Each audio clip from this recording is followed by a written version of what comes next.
Okay.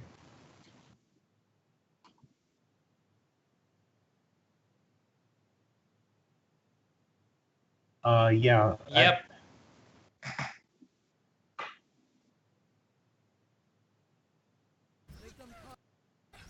Vibrating next to me. Hey, Mike. For your show at the Mohawk, what's the difference between general admission and DOS?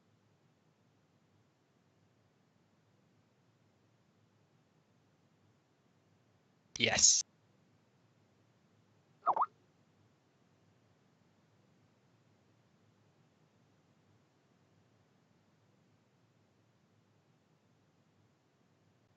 Okay.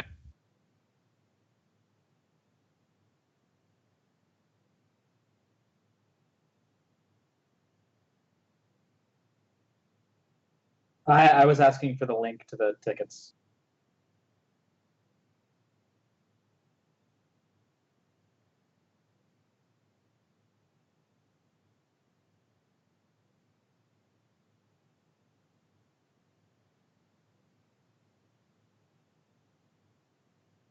Oh, I love Boone's live stuff. It's fantastic.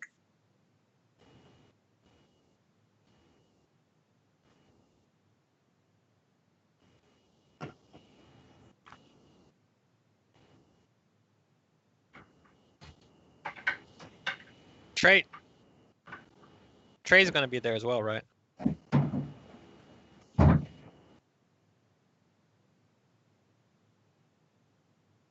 wow.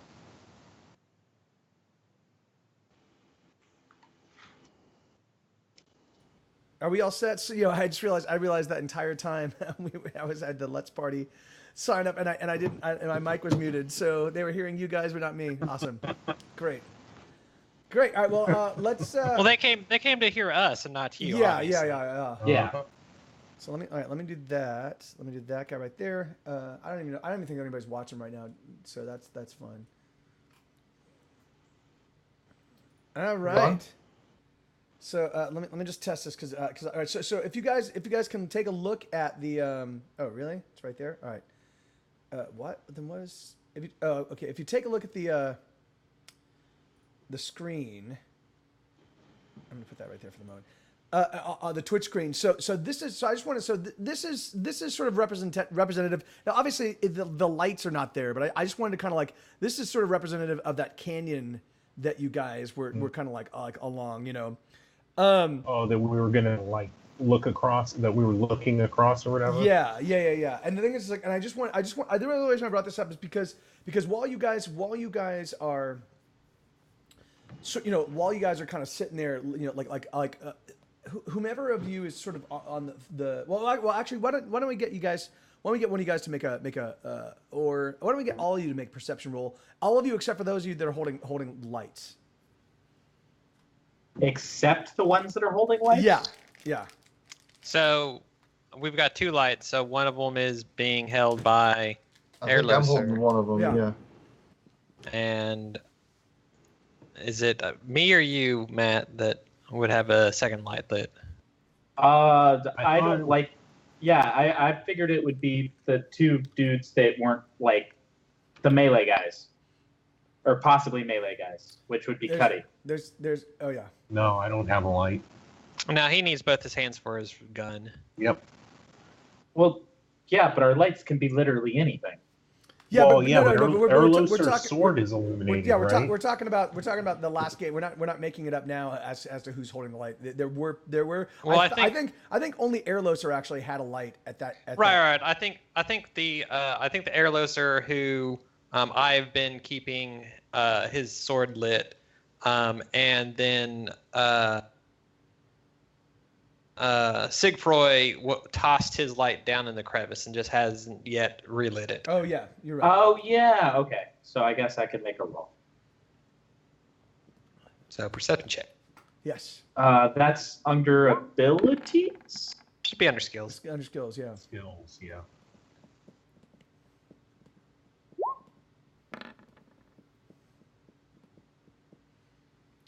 All right, so can everybody just tell me what you got so I don't have to... I got a 24. fuck am I? Oh, here we go. Okay. So William Cuddy got a 24. Faye got a. Ooh, haven't you 10. rolled well? Bigby got a 19. Wait, and I got a 13. Oh, okay. Bigby got a 19. Okay. So all right.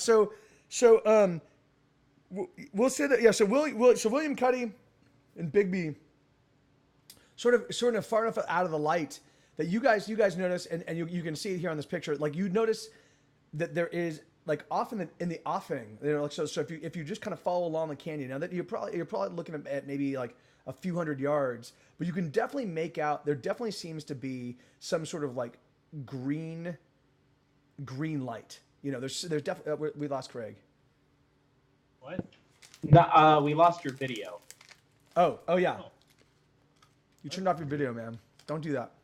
No, I didn't. I swear I did not. We don't believe you. Maybe, I mean, hold on. Let's just check something.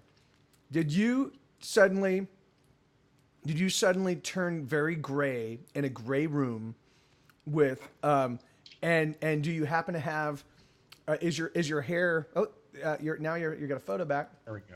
There you go. There we go. All right. Awesome. No, what I was doing was I was trying to thematically represent what the heat darkness death of the universe by entropy would And look like.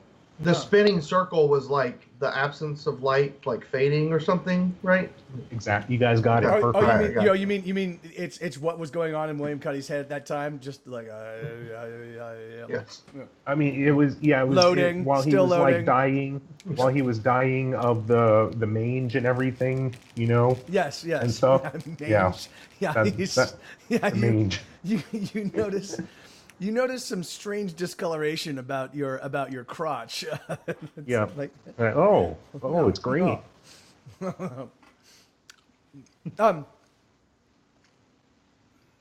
Okay. So yeah. So we're gonna go back. But it definitely looks like. I mean, you can make out some light, but it's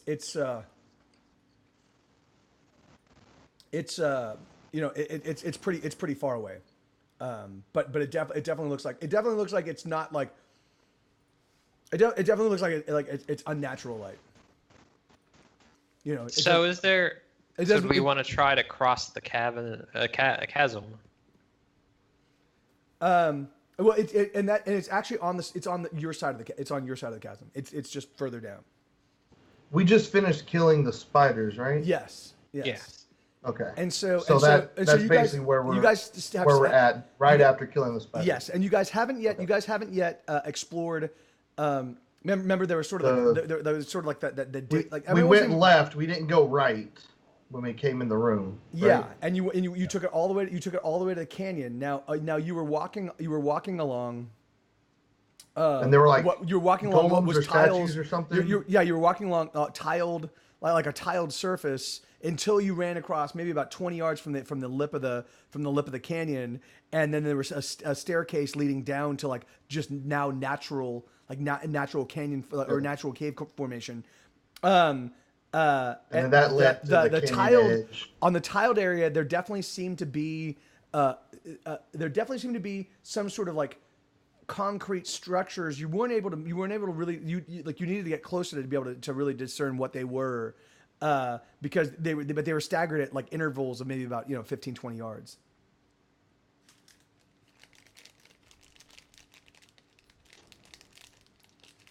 So yeah, so that's where we're picking up. So you guys have just finished slaying these giant spiders, and now you're sort of like kind of like determining exactly where you want to head.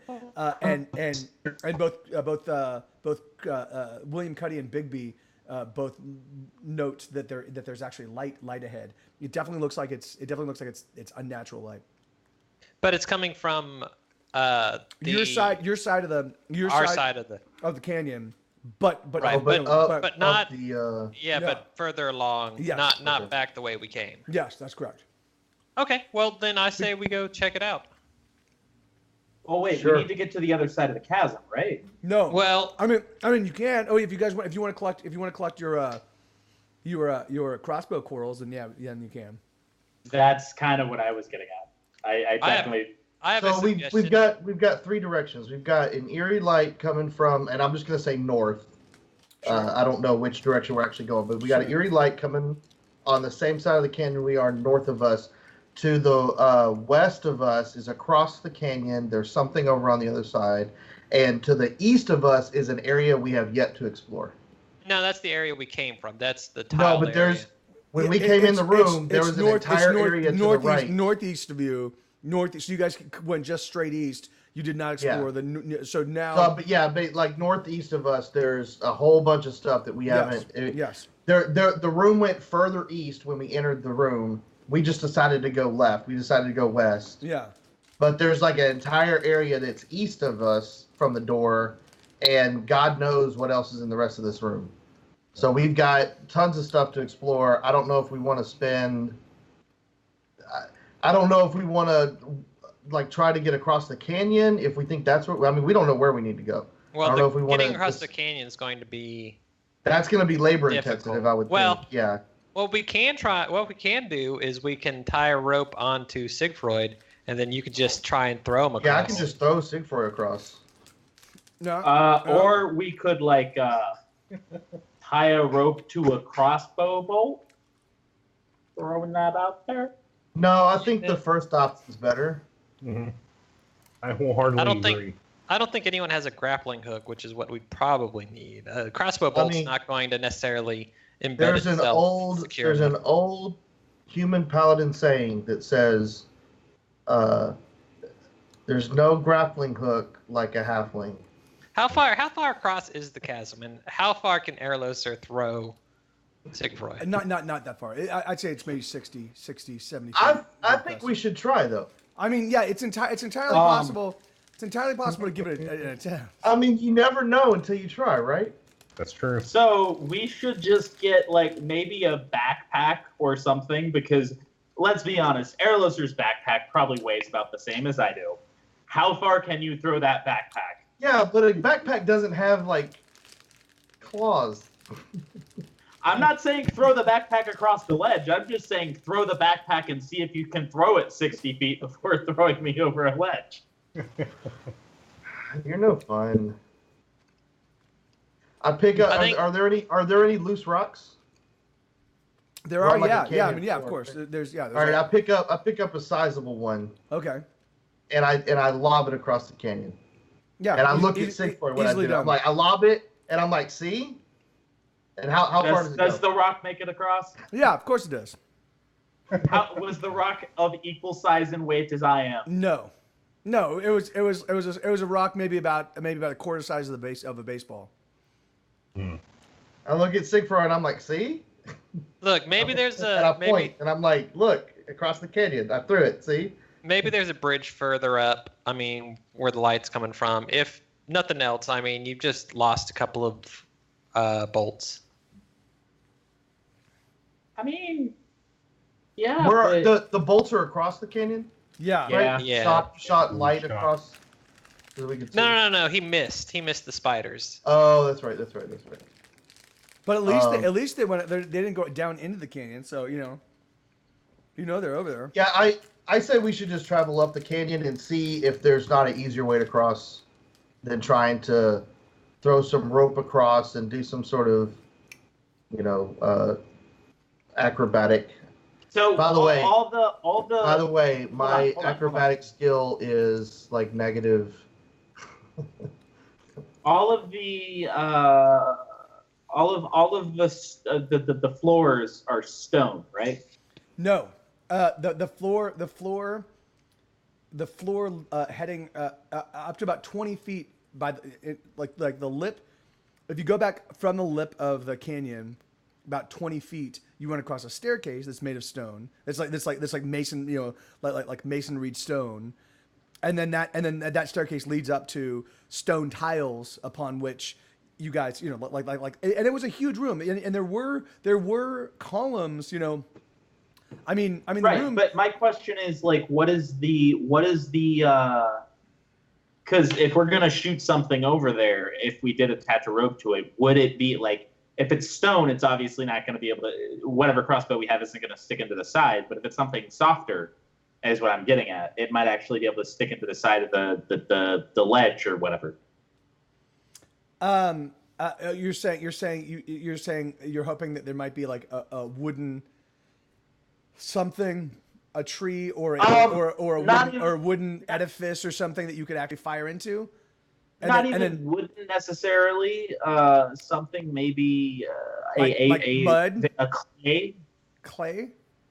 Or like a Georgia clay, like packed dirt. Or just like some packed dirt, very solidly formed dirt. Because realistically, it only has to hold like 30 pounds. If I'm going to shimmy across. Matt, I think you need to let him go. Let him go, Matt. Let him go. All I'm saying is we can. Faye walks up to. Why don't you send? Why don't you do this? Why don't you? Like, what's the weight that the unseen servant can carry? Well, he can only move 30. Yeah, 30 but if both of you can cast it, one of you can lift the other guy out over into the center. Oh no! And then the other guy can cast it while he's in the center, and then he can In fact, you could, if you had another caster, you guys could just do that into infinity. It'd be great. You just keep like pulling as long as you're all halflings.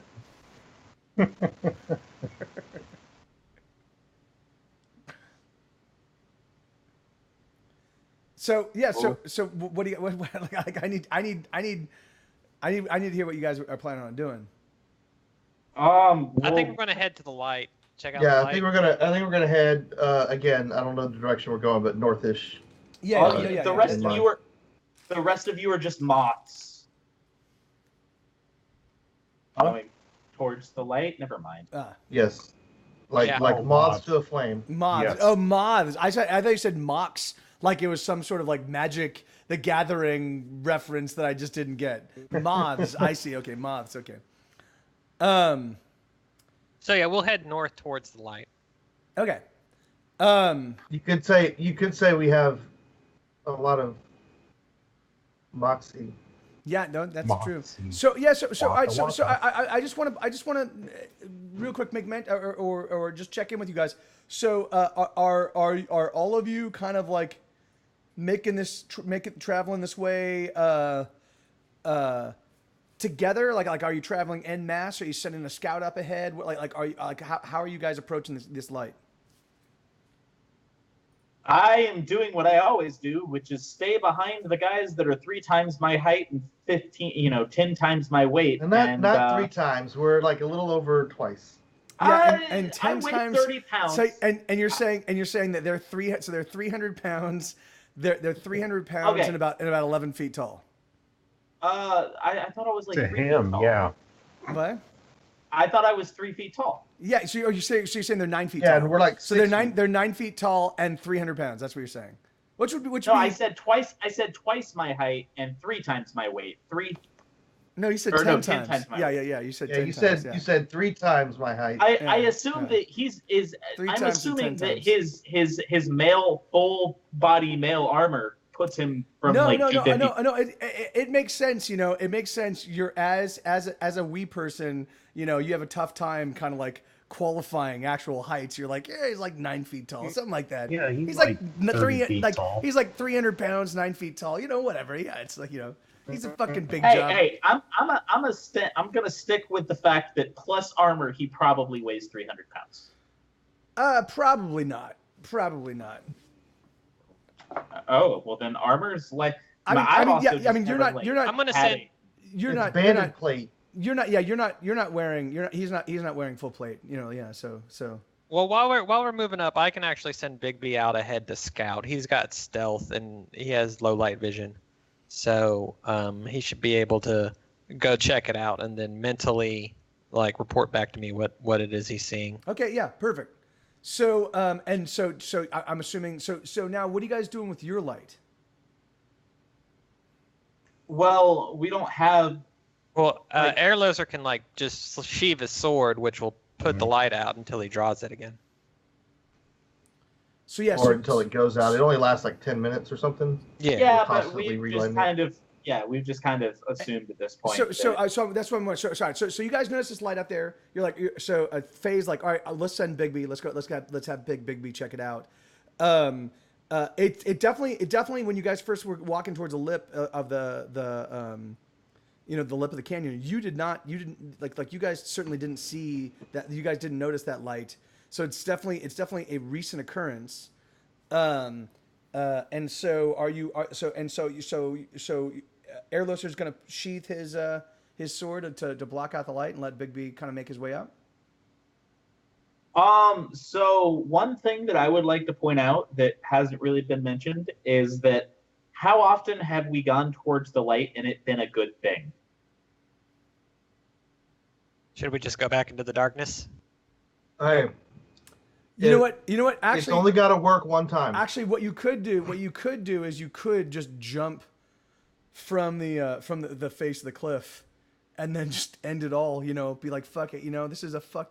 This is ridiculous. Hey. We're here a mile beneath the surface of the earth. Yeah, we're never getting no out. way we're getting out of here. We might as well choose. The If moment Bob of was our with us, demise. he would. I love you guys. I think I'm gonna go. Kiss, I kiss, think I'm kiss. gonna go full shiny. Yeah. And I've been here the whole time. This is my dungeon that I've always been in, and I've only ever been here. Yeah. And I just pull my sword out and start chasing all the other members around. All right. Yeah. I like it.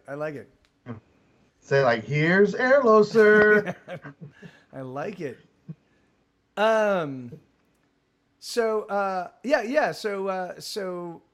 let's get Bigby checking this thing out. Okay, he's gonna roll stealth and All get right, a 27. so I'm gonna. Nice.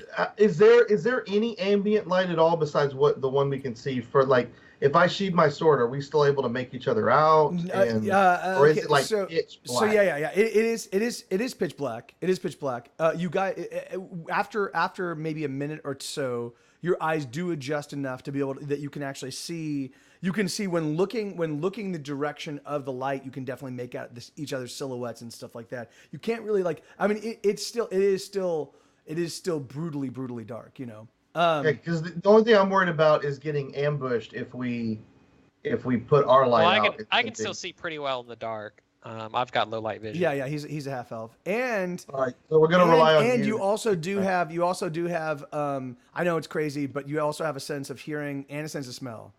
As well as some other senses that that do allow you to. I didn't My mention spider that sense. Airloser was deaf. Oh yeah, he was deaf. He's deaf. Yeah, that's he's part a of my. deaf. That's one of my He's character a deaf traits. paraplegic. He's a deaf paraplegic that lost his sense of taste and smell. He got it from that pancreatic cancer that he had last week. Yes. Yeah. Okay. Yeah, but I mean, our sense of sight is much better than our other senses. We can see things before we can hear them. Yes. Or smell. I mean, well, but hearing still, your hearing still pretty damn sharp, right? Things like, I mean, yeah. Well, mine might not be. You hear in half right. elf You hear might in your half ear. elf, maybe. You hear in your ear, Airloser. Hey, sweetie, what the hell? All right, so Bigby is making his way up. It definitely looks like the canyon begins to descend a bit, getting nearer to the river, and oh, you know what? I think I just realized that I think I inverted my my map. Anyway, whatever, fuck it. Oh no! In fact, okay, and basically he can make out figures. He's still at a bit of a distance. You have to let me know if you want him to go, if you want him to approach even closer. But at maybe about 100 yards, maybe 150 yards away, he can definitely make out what looks to be. It definitely looks to be like some sort of green fire that seems to be floating. Maybe about 2-3 feet off the ground, and around it look to be maybe 3, 4, 5 figures, and they're kind of like escorting this, or you can't tell if they're escorting it, but they're like the fire is among it's not even fire. It looks more like mist, but it's contained. It's emanating light. Which is kind of what's giving it the sense of like that it's like fire, but as Bigby is checking out, it actually looks more like some sort of mist. but it is actually generating light. Okay. And they're kind of walking along, and they're kind of walking in a perimeter around it, and they're kind of walking it. They're walking it. They were walking it from one side of the riverbank to the other side. Oh yeah. Also, are they down in the bottom of the chasm? Yeah. And it looks like there are two ruins on either side of the riverbed, a riverbank. One, yeah. So there's the ruins, and it looks like they're basically traveling from one ruin to the other. Do they look human or undead or? They definitely have a oh, you know what, well let's have Big B make it a perception roll, and we can see how what he can glean from it. How many of these are there again? Sorry. They're definitely humanoid. It looks like 4, 5. He can't at this distance. It's tough natural to tell. 20. Awesome. All right. So yeah. So Big B. All right. So Big B's able to. So Big B, even at this distance, he can tell that these creatures, whatever they are, their skin is like almost translucent to the point of like radiating. Like it's almost like their skin is like it's not radiating, but wherever the light from this mist hits, like it's almost reflective off of their skin. So they're like either exceptionally pale, or they're made of some sort of metal. They definitely they almost look reflective. Okay, I'll tell the group what Big B saw. Okay. And is there some way to get down to them? Some path? So it definitely looks like the canyon. The canyon is descending. It definitely looks like by the time you got it looks like the canyon basically collapses into or descends into the river. Like by the time it hits that, the sides of the canyon walls and the riverbed meet. Yes, yeah. And that's right where both of the ruins stand. It sort of looks like these ruins might have been, they might have been like sentry points or something, basically. And you said they were crossing the river. So yeah. Were they fording it? Were they like walking through it, or is there like a bridge or something? You can't. He couldn't really tell. It looks like they were walking on top of the water. Oh, it looks like they were walking on top of the water. Yeah. So possibly spirits, perhaps ghosts that are. What do you fellas think? Should we leave these beings alone and give me a second? I'm gonna grab a beer real quick. Give me 1 second. What you guys go back and search the rest. It does appear that there's a way to cross the river down below. I would say if we are able to avoid not interacting with, I guess interacting works. If we can avoid interacting with them or messing with them, that would probably be preferred. Because I think the only way across is going to be through them. So, well, are they, Mike? Are they mobile? And if so, where are they walking to or from? No, they're not mobile. They're actually stuck. They're trees. He said they were walking from one side of the river to the other between these two ruins. They were sort of traveling with what looked to be like some sort of like luminescent mist that was sort of like between them. Maybe they use that for light. Maybe they're guarding it. I'm not sure. Yeah, but it looks. Oh man. Well, what? Craig? I mean, they don't look human. They're definitely creatures. Airloser has a duty. Oh, you said duty. Has a duty. Got a duty to stop any to do what he can against any evil forces that he encounters. However, he's also not stupid. if he thinks that most of the stuff that we've encountered down here, I'd say like 90, well, all of it really, except for maybe the mercenaries, and even they're questionable, are evil aligned in my perspective. Well, sir, have you detected evil on them yet? I have not, but I'm not up there to detect evil on them. Bigby is. Bigby is. So maybe you could detect if evil it's on something, Faye. if they're doing something that is evil, and I feel it's evil, I would want to stop them. So I would want to interact with them. However, I'm also not going to go against the group if the whole group wants to avoid them.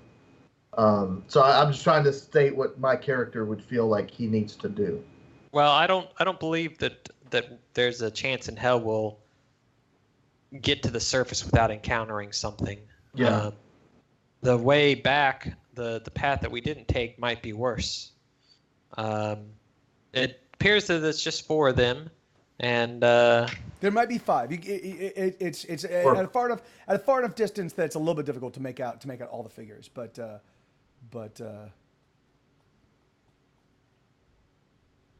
it could also be that these creatures, can communicate with us.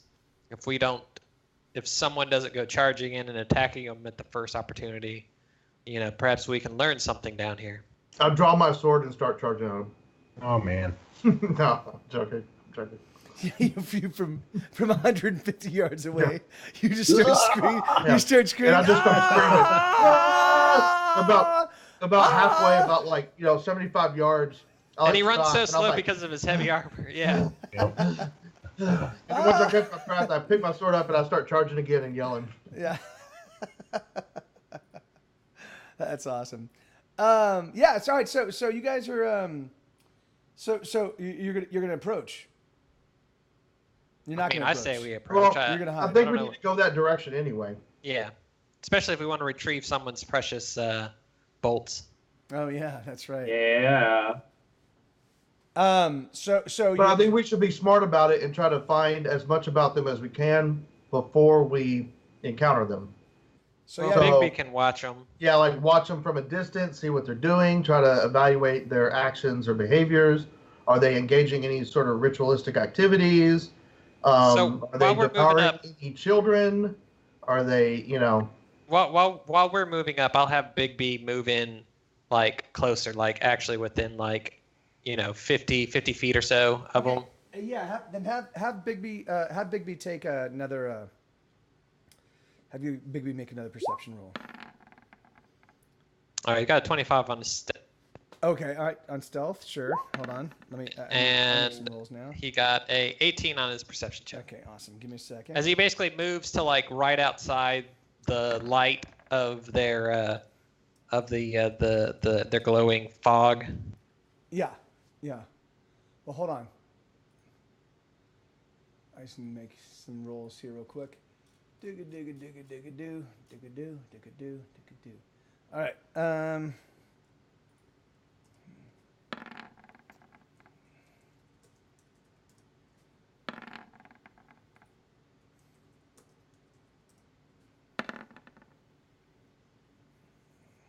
they notice and attack Bigby and kill him. Okay. Yeah. So all right. So yeah. So he he gets closer. It looks like they actually go inside the confines of the actual building. So The ruin, yeah. Yeah. So oh, we just lost Waffle. Matt, we lost you. Yeah, I figured you guys didn't want to see or hear me blow my nose, so I just turned that off for a second. Okay. Cool. Can you do that on your own time, please? So disrespectful. Yeah, I know. For fuck's sake, man. There we go. Yummy. Okay, hold on real quick. Or you So, can yeah, just eat so- on camera like I am because I haven't had lunch yet. So Bigby's gonna, I guess, move up to one of the windows or entrances or whatever of the ruins and look inside. Oh, Try and figure Craig, out what that's they're awesome, doing. dude. Thank you, brother. Yeah, that's awesome, man. Right on, dude. And what was that? So he's gonna try to encroach. Okay, so I need him to make another. Oh wait, okay, so yeah, so he made a perception check. So how far ahead of us is Big B now? He's probably about 100 yards. Maybe 100 yards. Yeah. Okay. Because he's creeping up. So hold on. So here, let's get everybody onto the map, because the thing is because you're seeing through Big B. So let me just do this. Give me 1 second.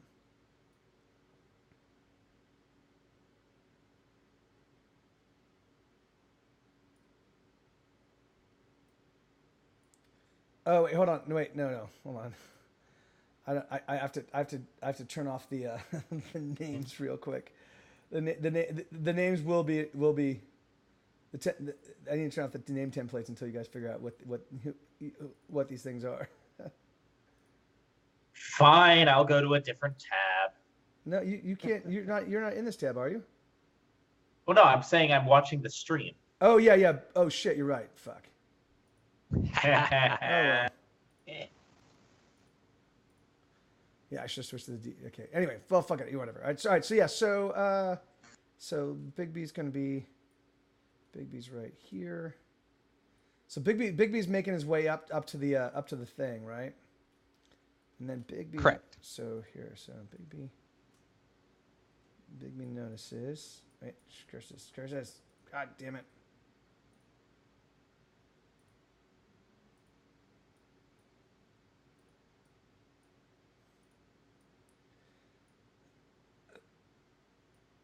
All right, so yeah, so Big B.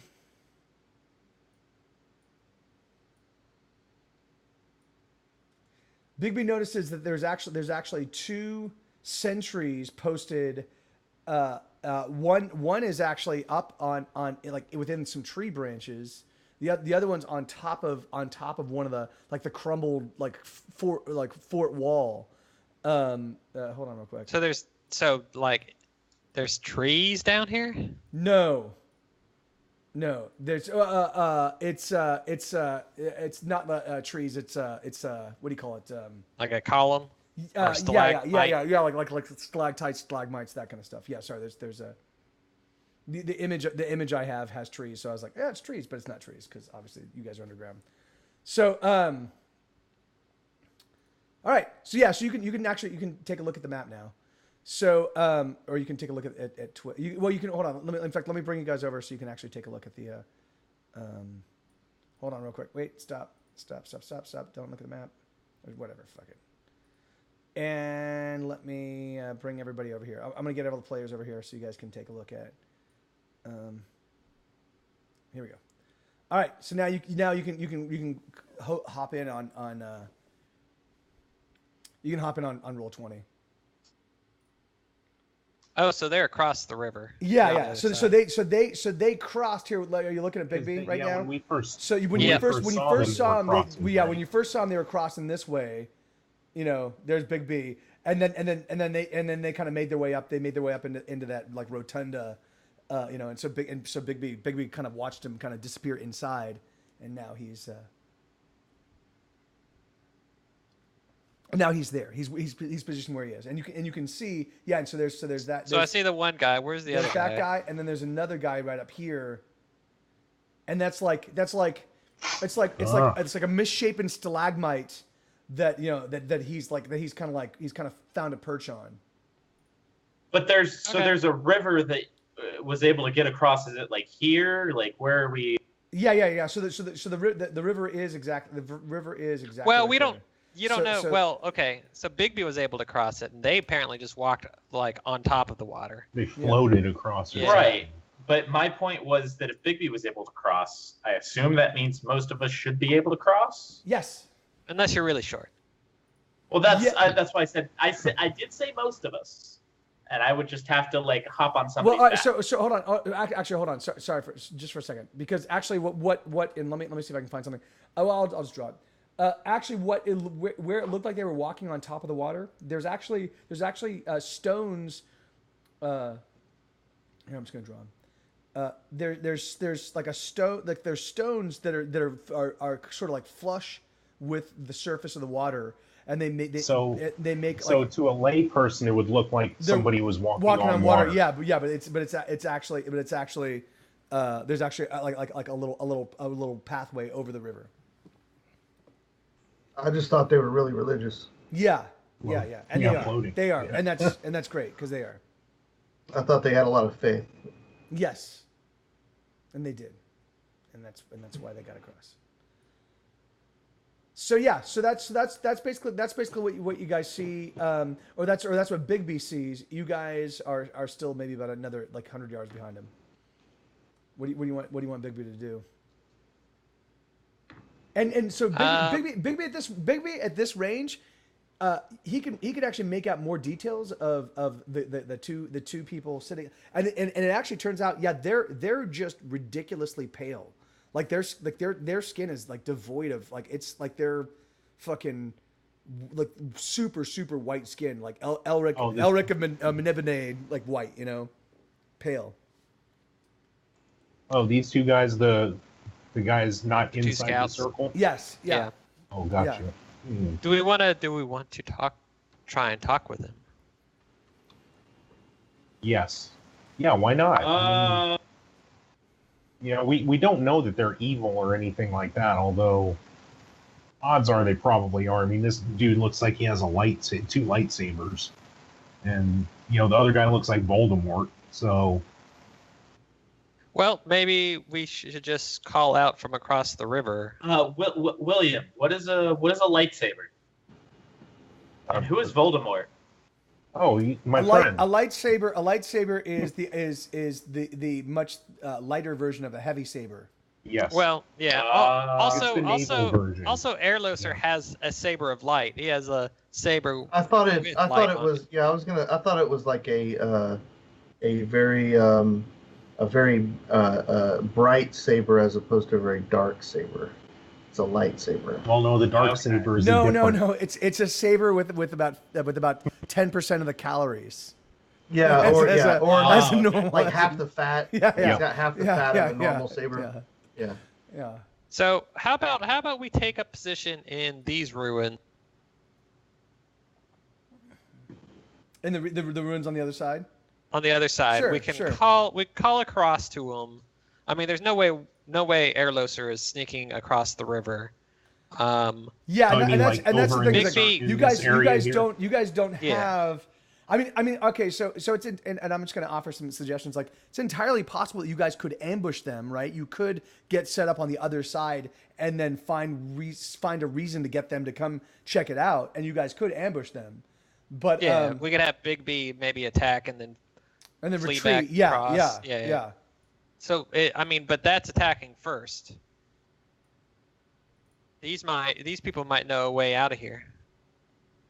But we would have the initiative as well, wouldn't we? Yeah. Well, if we it's ambush. it's called a preemptive strike. The best defense is a good offense. Mm-hmm. Yeah, but these people might just be living their lives down here, like not bothering anyone. If they're down here, they're evil. That's kind of a blanket statement. Good point, Airloser. If they're down here, they're evil. And then I look at Faye and I'm like, I look at Faye and I'm like, you're down here, right? Yeah. No, and I like, we and both I like look at each stab other Faye. and we're like, Yeah, right. And Oh, shit. Waka. We're hilarious. well, I think we go ahead and try and get in the ruins right here. The opposite side. Okay. Yeah. So I'm gonna need you guys. So if you look, so yeah, you guys can, because you see if you see. Can Bigby not hear anything from where you? Because you can hear what Bigby hears, right? Well, I mean, he can telepathically talk to me, so yeah. Yeah. So like, can he not hear anything from where he is, or get closer? I mean, where he probably doesn't want to get too much closer because, risk being spotted. I mean, yeah, the two guys, like he's made some great stealth rolls. He might be able to hear some talking coming from the ruins, but he wouldn't understand what they're saying because, he only speaks common.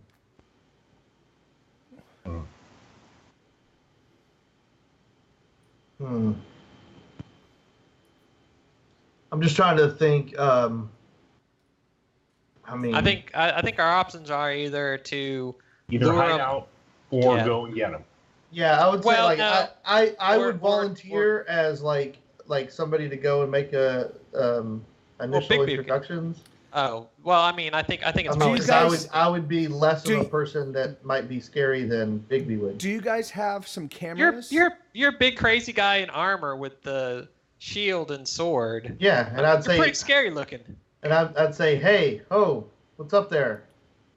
And Hey, then ho. they would talk to me, or they would not. And if they Do you tried guys- to attack me, then do I you could guys- defend myself. Did anybody bring like an inner tube or something? Because you guys could just come down the river like Yeah, you were, lazy like river you're down. rafting. Like, Yeah. yay! Hey, oh, I hey mean- guys, yeah. No, here's what we do.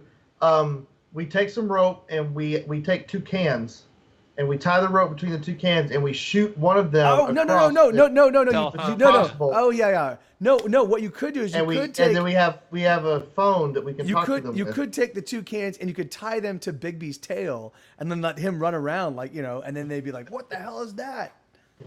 We could also make a sign that said "just married" and put it on his butt That's too. great. That's great. In fact, you guys could just hold They'd a be marriage. confused. You could hold like a same-sex marriage on one side, Oh, and then yes. and then How come it takes us like 30 minutes to decide to do anything? maybe it's Yeah, it's because it's just comedy time, man. It's that's how we roll. That's how we roll. I say that's fine. We can like hold up in the other ruins across the thing. We don't even really need to send Bigby. We can like make it like do the unseen servant, make him cause some distraction somewhere, or Yep. do I have, something to cause a distraction. Like I'm thinking like up here or something, and then whoever comes like capture them and ask them questions, and then I don't know, something like that. I like Or that. down one. here.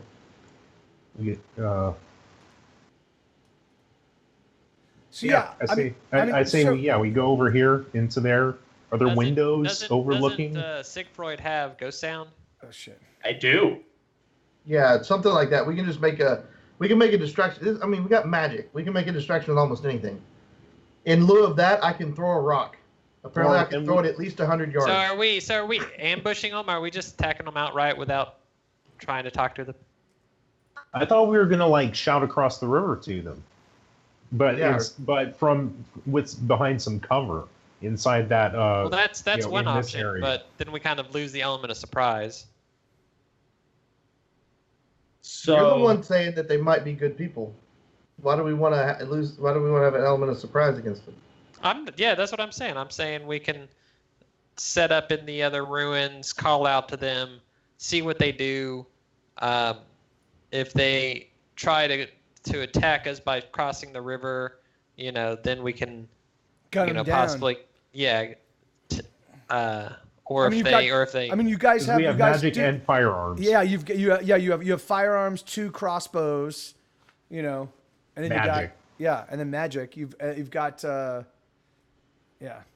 pinned. So, I think we'll probably have the advantage. So Airloser, you wanna set up in the ruin and then call Sure. out to them? Sure.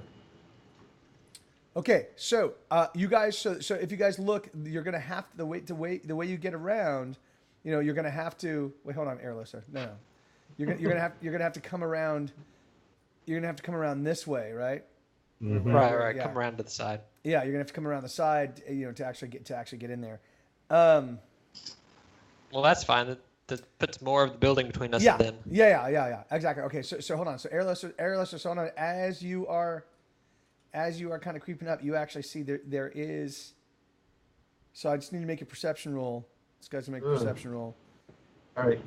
1 second. So I was moving up right behind him, I guess, because I'd moved my guy there. Okay. I'm gonna grab a beer real quick.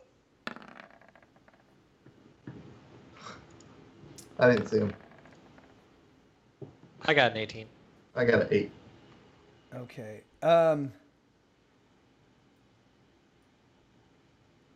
Give me 1 second. He's gonna make a. 1 second. Let me just take a look at skills. I forgot to mention that, like, when I was on the ship, What was the name of my ship? I don't even remember anymore. The Crimson Giant. The Crimson Dawn. Oh, Something Sanguine Swan. Yeah. Yes, that was it. Like, they taught us how to, make flotation devices out of our leggings and stuff like that. Yeah. So we could have floated down the river. I'm just saying. You're telling us that your leggings act as a flotation device. You can. So your perception was 18. All right.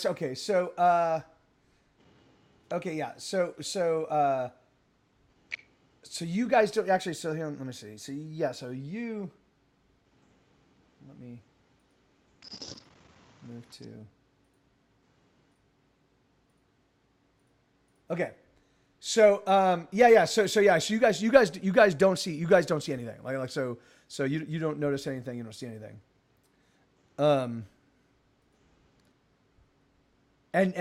so Airlo, so you come around. You're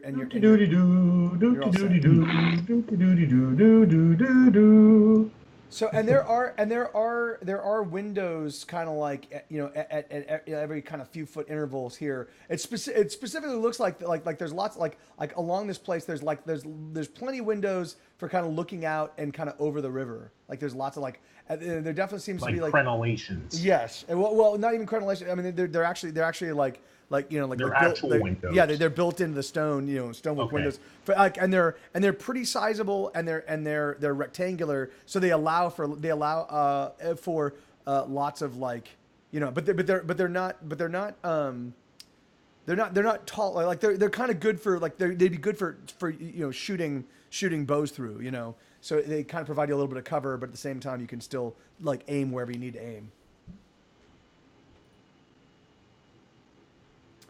And, okay, so we obviously don't spot anything while we're moving. I got an 18 on my perception check. Yeah. But I'm moving up behind him as well. He had made a stealth roll that countermanded that. So. Okay, well, I mean the plan was to move into here. I guess. Sigfroy, are you staying back? I like to be close to the rear because me being up front serves little to no purpose. Well, the problem is if you look at the map, and that's where I like you, is close to the rear. The three of us are already in the ruins now. Yeah. Whoa, he's fast. Yeah. He just teleported. He just jumped We're right not over. in combat. Whoa. I can blink. Okay. So Airless, do you think you can be loud enough? I think I already was. I walked up. Antha actually takes position. She steps in between these she kind of steps over here in this little what looks to be like a little space between sort of the ruined buildings.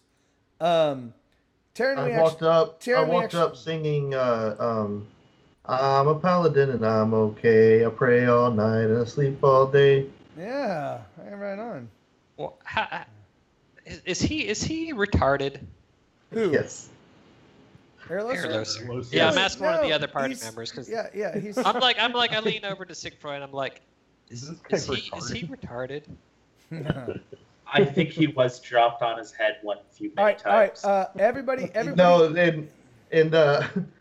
I turned to Faye and I'm like, I'm not retarded, but I seem to be controlled by somebody who is.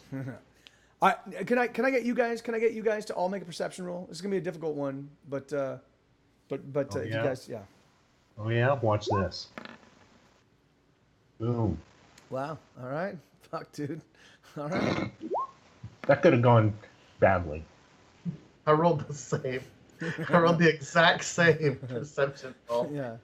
Because you're pro. Yes. Actually, those things are not right there. Sorry, I have to clear the drawings real quick, because that's not where they're positioned.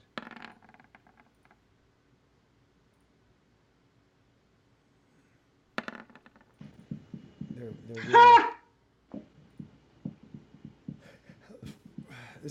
really, this is really how that bridge looks. Or not bridge, but the stones. The stones. Yeah. All right. So what'd you guys get? So Sigfrid got an 18. All right, and then Big B. Yeah, Big B. Okay, so yeah, so you guys all kind of like get into this area, and again, it's crazy. The thing is like so these ruins again are like definitely seem to be of the same make as everything else that you've kind of encountered.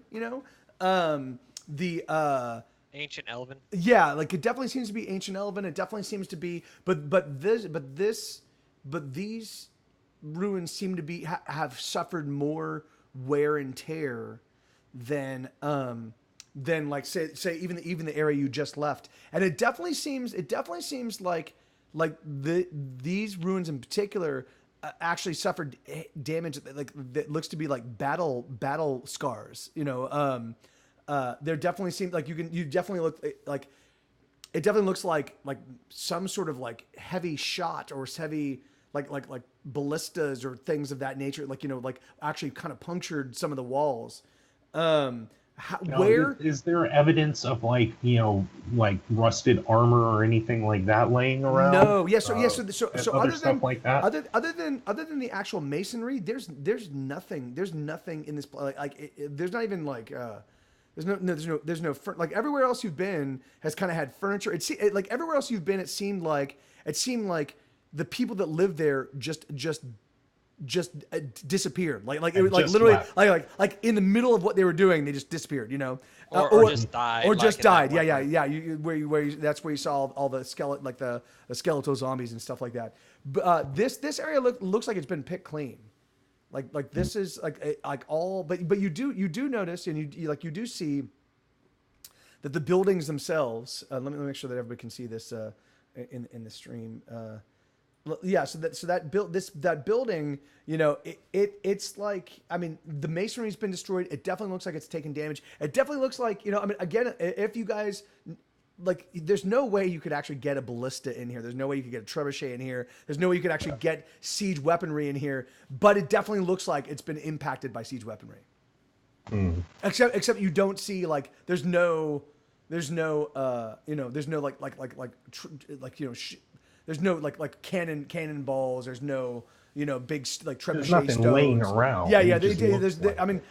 I mean, certainly the masonry is laying around. Certainly the bricks that were bludgeoned in are laying around. So either this was attacked by something that wasn't a siege weapon, but makes damage like a siege weapon perhaps. would. Some sort of magical entity, or it was teleported down here somehow. That's the other thing I was thinking is maybe it was not originally from here, and it was evolved in some battle somewhere else, and somehow the entire landscape was sunk. Yeah, it was brought here somehow, either through magic or through some sort of physical means. It was brought here. I'm curious, do we all still have those little globes, right, with the scenery and stuff in them? Well, why don't we just take a second and look at our globes and see if we see anything? Well, we had a ton of globes, so. Oh. I mean, yeah. We're carrying 5 each or something. You guys. So I think it is. Maybe we don't need to check that out now, but let's keep that in mind. I don't know. I'm just curious, if that has some, I mean, do you want to take a look at one of the globes right now? I don't know. You know what? I don't think it's important at this moment, especially if we're going to make contact with these people. Mine are all together in a part of my knapsack. I just look at that area. I don't look at each of them individually, but I just look to see. Sure. So see if one's glowing. See if one's glowing. So one thing you did notice when you were actually in the when you were in the chamber where you collected these things is they actually do glow a little bit, like they actually do luminesce. They actually look like you're looking at a like the ones that are daylight scenes, like they definitely look like you're looking at a day through a really, really thick lens of glass, like something that's obscuring most of the light, but it definitely seem like they're it's. I mean, they actually looks like they would provide illumination in this darkness. Oh, speaking of which, so you guys, I'm assuming you guys were actually sort of fumbling around until you got sort of out of their line of sight, and I'm assuming Airloser pulled his sword, right? Mm-hmm. Yeah. Yeah, we're in. I have my sword drawn now. Yeah.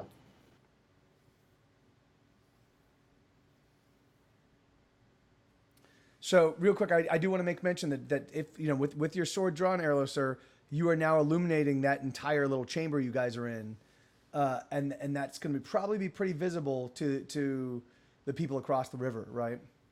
Oh shit. Well, we were going to try and communicate with them anyways. So, unsheath your sword and then call out to them and see what they do. Okay. Yeah, do that. Okay. I'm like, Sorry. Yeah. So, hey, bastards. So no. So yeah. So this is as you guys are discussing this. Perhaps not calling them bastards. As you yeah. So All as right, you I'm sorry. Hey, dickheads.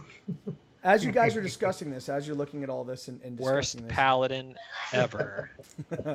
you hold on. What am I doing? Where's my layers? My map layers.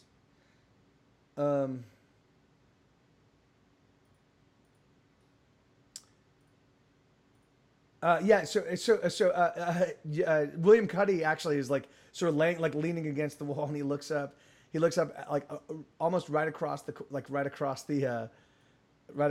thing, and you actually see one of these guys with the fucking super pale skin, dressed in dark grays, and almost completely covered up except for like the wrists where gloves meet wrists. You can actually make some light, and then actually like he's actually even wearing what looks to be like maybe a scarf or something. Something's covering like most of his face, so you're only seeing his like the area around his eyes. But it's even that is like vibrantly bright. So you so as Airless are kind of like, so you look up and you're like, oh my god, there's actually somebody sitting like right up there on the top of the wall, maybe about 15 feet up, like kind of like just like looking at you guys with weapons drawn.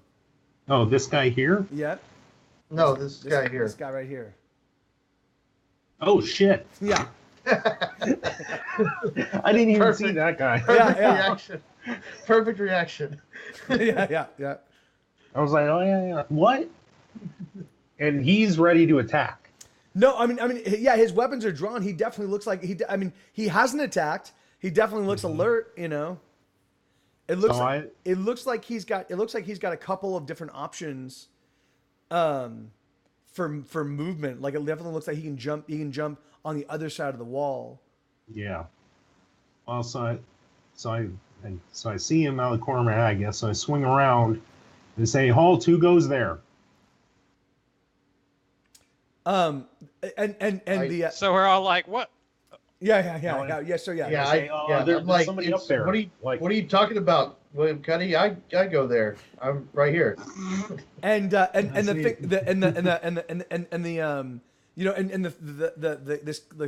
This obviously very pale kind of creature thing kind of looks at you and kind of tilts its head like it doesn't. It's like it's like wait, what?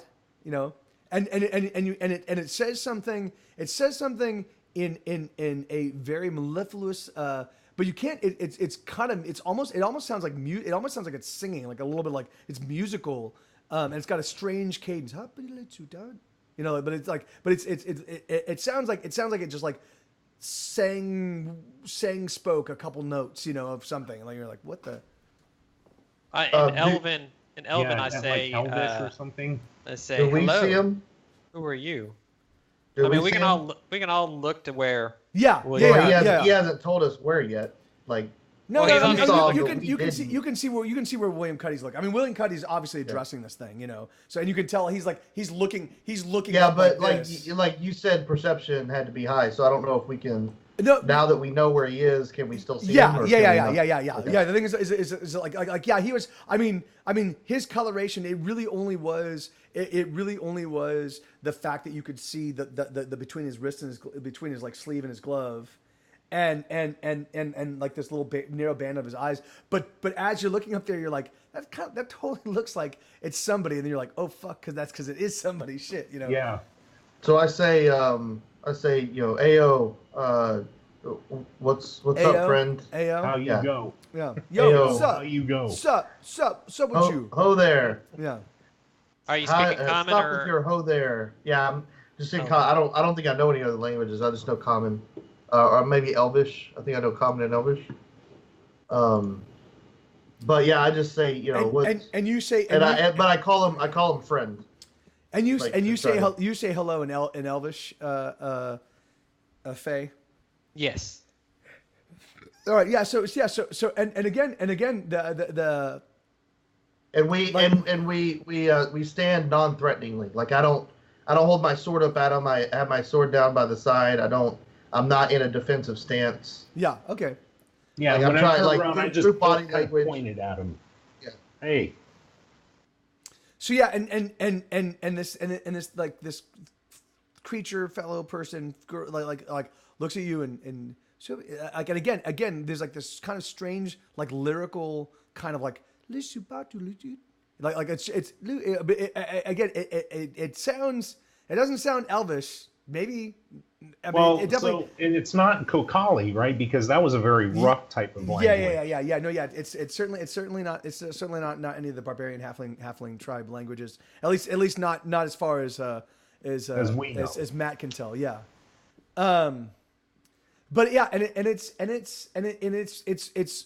a lot more musical. It's a lot more musical than even the Elven languages are more like vowels and it's a very flowing and kind of like beautiful sounding language, but it's not this musical. This is like, I mean, it almost sounds like it's actually, it is being music, like notes being sung. Yeah. I try to mimic his language. This can only go well. Okay, yeah. No, this is great. All right. Why don't we make that a charisma check? There's actually a linguistic skill. Yeah, there is. I've got oh no, I don't have a skill point. I've got a 1, but it's unskilled right now. Okay. Oh yeah. I've just got a natural. I got a natural. So then 1 point. Let's see what. Oh no, hold on. Well, hold on. But is the linguistic? What's the root of linguistics? Is it intelligence? Intelligence. Yeah. The thing is because you're not trying to like understand. You're trying to copy what this person said, right? So it's not like you're trying to I'll do charisma. I'm gonna say it's more of a charisma thing. You know, the thing is just like, right, you're trying to connect with this person in a way that, you know, like it. Blah, blah, blah, blah, blah, blah. I got a 9. Yeah. All right. Yeah. So the. I greatly offended him. So this creature person just goes, like you know, and then and then leaps backwards and off the you know, like leaps backwards off the. Well, great. I tried, guys. maybe somebody else with higher charisma should have done it, like halfling. Our halfling is busy surfing the internet, so Yeah, it's the Internet. Yeah. What is that? Yeah, what is the internet you're talking? It's you know how in your knapsack you have this like net that kind of holds everything together? That's the internet. Oh, okay. Yeah. Well, I thought it was a series of pipes. No. So what It's is more it? like a highway. The net lanes. itself is actually that net is actually comprised of little tiny micro pipes. Little tiny pipes. Yeah. Oh, So okay. what's going on across the river? What does Big B see from his little hiding place? Because he Yeah, probably would have found a place to like kind of just hide amongst the on the riverbank. Yeah. Well, and I'd also want to know if our commotion had caused any alarm, like if they had noticed anything. So the thing is so the river is flowing briskly enough that it's creating enough sound that it's, you know, like you guys are not easily able to be heard, you know. So and it's kind of echoing too, I'd imagine, because we're still underground and everything. Yes. So there's definitely a lot of white noise. Okay. Well, shit. Are these the guys from A Quiet Place? I've never seen A Quiet Place. Oh, you should. I've heard it's really good though. It's a really good movie. Is it? You should all see it. Cool. Yes. Cool. Yeah. Well, yeah. no, they're talking. So I won't have time to see. I won't have time to see a movie until. I will say 2019. that the one that saw us, I mean, he didn't seem hostile. Yeah, he didn't attack us. He jumped off we the wall. want to But try to. he could have realized that he was outnumbered, so he just backed off the wall to Maybe. go regroup and warn his friends, and then they're going to come attack us. But for the Do we time want to being, try to find him? Like, should we try to see if, like, our other two non-player compadres, have, yeah, I say live I mean, and let you've live. got three NPCs that are part of your party, right? Yeah. So it's Pindo and Antha and Antha. Terranway. Yeah, that's right. I say live and let live. Well, as far as you guys know, like that whatever it was that just jumped away, like it should have been spotted by Antha. Antha should have like at least commented or something, right? Because whatever it is, it landed. Why? Yeah. So why didn't Antha say anything? Maybe she didn't see anything. I mean, we didn't spot it. I mean. Yeah, but let's go talk to Antha. Listen, So we go hold them around. to a higher standard than we hold ourselves. Did you see where he went? So yeah, you're gonna go talk to Antha. Yeah. Okay, then yeah, so you walk. No, so you're gonna have to like walk. You're gonna have to walk around. Like all the way. So you're walking all the way around. Yeah. Wait. No. Hold on. Stop. Oh shit! So as you round this corner, you see like a dark shape, kind of get like look your way, and then dash off that way. Okay. Now, did it make any kind of noise or anything like that? It's a ninja. I mean, the thing is like the noise, whatever noise that you actually heard was masked by the sound of the river. Oh crap! I'm like, do I have enough information from seeing this one to know that this is a different one, or is this the same one? You can't tell. Okay. Then I tell the other one. I tell everybody else there might be multiples of them. Keep an eye out. What do you guys do? So you're kind of positioned where you're positioned right now. Well, I'm still going to go check out Antha, you're going to approach Antha, right? So yeah, but we might need to regroup and cover each other. I think that perhaps maybe we just need to. I mean, they obviously know we're here now. Yeah. Well, at least one of them does. Yeah. He's bound to be going and telling the others. Well, and so do I notice him crossing the river here? Because I'm looking out over No, you don't actually. Oh, okay. I just moved him out of the way. Oh, okay. He's not. That's not where he's actually positioned. Oh, okay. Yeah. So you go to check Antha, and she's down. You don't see any actual wounds on her. But she's down. She's definitely out. Can I use healing to try to see what she's like? Is she poisoned or is she just knocked out? Sure. That's a roll. You want me to do a roll? Yes. Yeah. Make a heal roll. You can't kill her though. I just want to say. Right. I got a 21. Okay, she's dead. No. Well, I was intending to kill her, so I got a high roll on that. Yeah, so. I'm just checking. You're throttling her neck. I'm just checking to see if she's all right. So yeah. So you she definitely seems like she's been KO'd. You can't really make out, not in this light. I mean, you you would definitely need a little bit more. But it definitely looks like perhaps she might have suffered a concussive blow or something. Like you can't. Without, I mean, the thing is like you're, even though you've got your light with you, the sword light, like you're still, it's still dark. Yeah. It's still dark, and it's still kind of difficult with one hand providing light to do kind of like a full examination. On a cursory examination, it looks like she's fine. It looks like she hasn't been stabbed. You don't see any puncture wounds. You don't see any like serious contusions, anything like that. Okay, so I tell everybody, Antha's out. Shit. We lost Antha. Down. Officer down. Mercenary down. Mercenary down.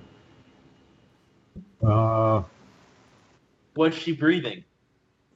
Yeah, she's breathing. Yeah. She seems unconscious. Just knocked out.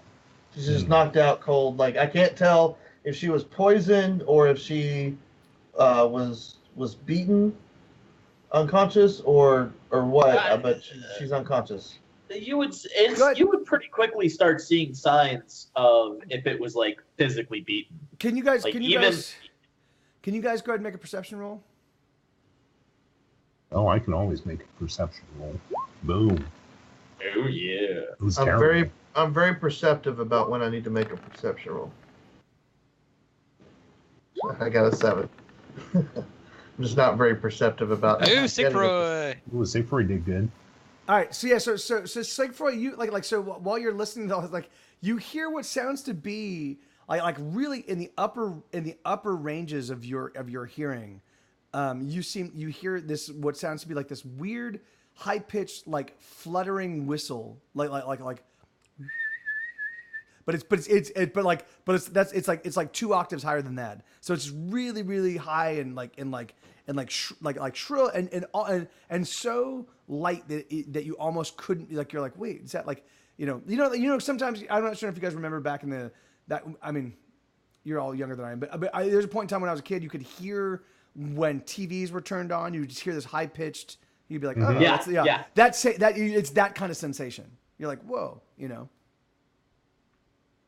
So you hear that something that sounds like you're like, whoa, that's like and that just kind of kicks in. Right. You guys hear that? Hear what? Yeah, hear what? I'll take that as a no. There's like a weird like whistling. Bigby notices that the other ruin goes dark. It goes completely dark. What? They just turned out their light. So they were probably just warned about us being here. Does Big B let anyone else know? Well, he let me know, Yeah, and I let yeah. you guys know. Well, you kind of have to say that. I did say that. I was like, the guy's light went out. Not bad. Yeah, I guess let's get ready. I'm a move behind other people while I can. Yeah, let's regroup and let's. Are you certain you don't want to climb into your backpack, your Airloser backpack? No, because I'm not. I'm pretty sure he would just like turn around and use me as a meat shield. Let's get everyone inside the main ruins here, the circle here. Okay, yeah. How are you guys gonna? That'll be the most. How are you guys gonna situate yourself? Defensible. Well, I'm going to go back to where I was, looking outward.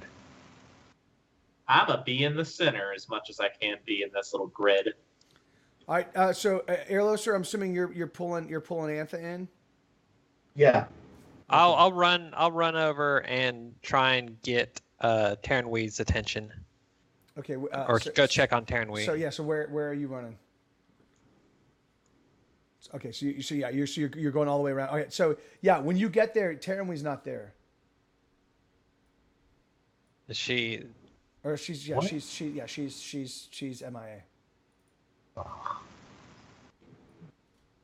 Okay, well, I'm gonna head back to the.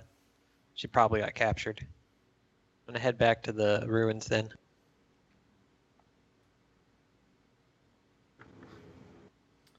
Okay. So you guys. So William Cuddy. So you're keeping advantage. Like all right. So Airlos. So you've dragged. So get everybody situated in that room how you want to be situated. I'm gonna go with you real quick.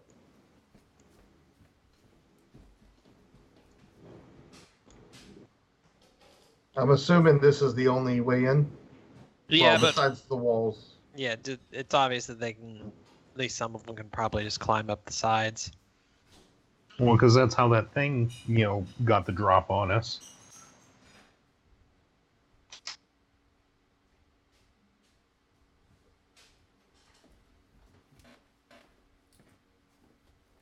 All right.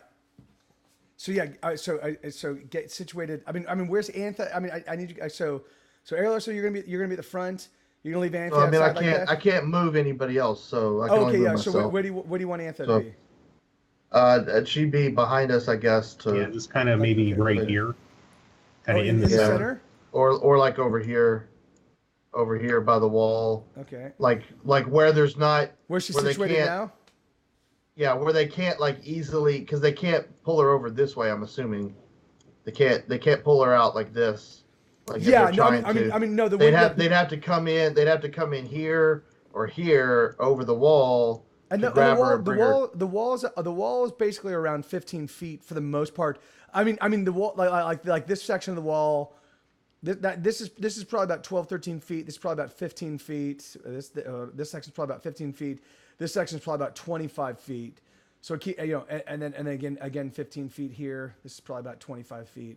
So it's like it's definitely, I mean it's scalable, but it's definitely, it's definitely not something that you could scale. But they clearly can because they were on it. But I want her in a position where she's not easily accessible to anybody else. So just put her in the middle, I guess. Well, no, like that she might get in our way of combat. But, okay. But they wouldn't be able to jump this side of the wall, grab her, pull her over, and like where are they going to go here? Yeah, I mean, there's no way that she's up against 20 and 25 feet, 20 and 25 foot wall surfaces. Like there's no way that they could grab her and yank her over. Yeah. There's no way. I mean, unless they've got superhuman strength and are able to like lift her like a rag doll and can also scale like Spider-Man. So she's fine there. So we'll just leave her there. And then I'll get like that's the main entrance. I know they can scale the walls because one of them was sitting on it, but I'll guard the main entrance. Okay, so I don't know if they're all able to scale walls. And so you guys are and so the only light now that is all, anywhere in this entire place is coming from that sword you've got, Erloser. And you guys are in this little room, and you can't hear any sounds except for the river, like the flow of the river, and it's just quiet. It's just quiet. I whisper because I'm assuming it's quiet enough for them to hear me whisper. Do we want to light a bolt or something to shoot somewhere to get some more light, or do we want another light? Sure. Like we should probably light more things up if we can. Well, I can light something.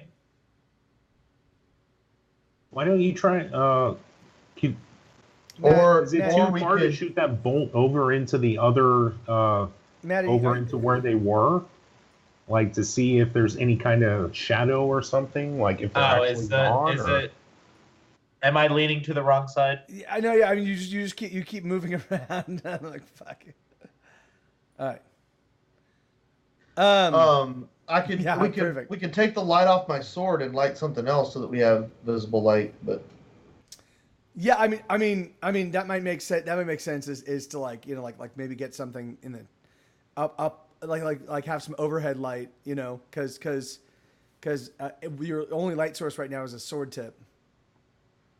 Yeah. So I just because I have limited bolts, I just walk over to Faye and light a. And cast light on the tip of his nose. Yeah. Aww. Light. Can't see shit. And you get light, and you get light. Everybody gets light. But yeah, I cast it on a bolt and just kind of tell them, stick it in some place where we can make a lamp. Stick it somewhere where the sun don't shine. So, which is actually everywhere in this place. Everywhere. Stick it somewhere where the light don't shine. Stick the light somewhere where the light don't shine. So I mean, where are you going to situate this bolt? You cast light on it. I was hoping that he would know where to shoot it. He's gonna fire. He's gonna fire the bolt. Okay. You're gonna. Was that a thing that you would want to do? Like, does that make sense to everyone? I suppose. I mean, we're fire it up and try and embed it in the wall. Maybe. I mean, it could possibly just bounce off. Yeah, you could try for mortar, and hope it penetrates the mortar. But like, if you hit the stone, it will bounce off. I mean, that would just raise the light up high. I mean, it'll give you better lighting. It's like overhead lighting in a house, right? It's better lighting than having. Sure, I'll try that. I'll aim up. I'll look for like a crumbling part of the wall where there's more dirt and like encrusted. The mortar might be compromised. You can try to fire it. Okay, sure. So let me do an attack. Sure. We're just doing a DC. So I got a 9. Yeah. Oh yeah. So it bounces off the stone and almost hits Erloser. Well, I mean, we could try again. Yeah. Yeah. I'm gonna look at Fan. I'm like, watch it.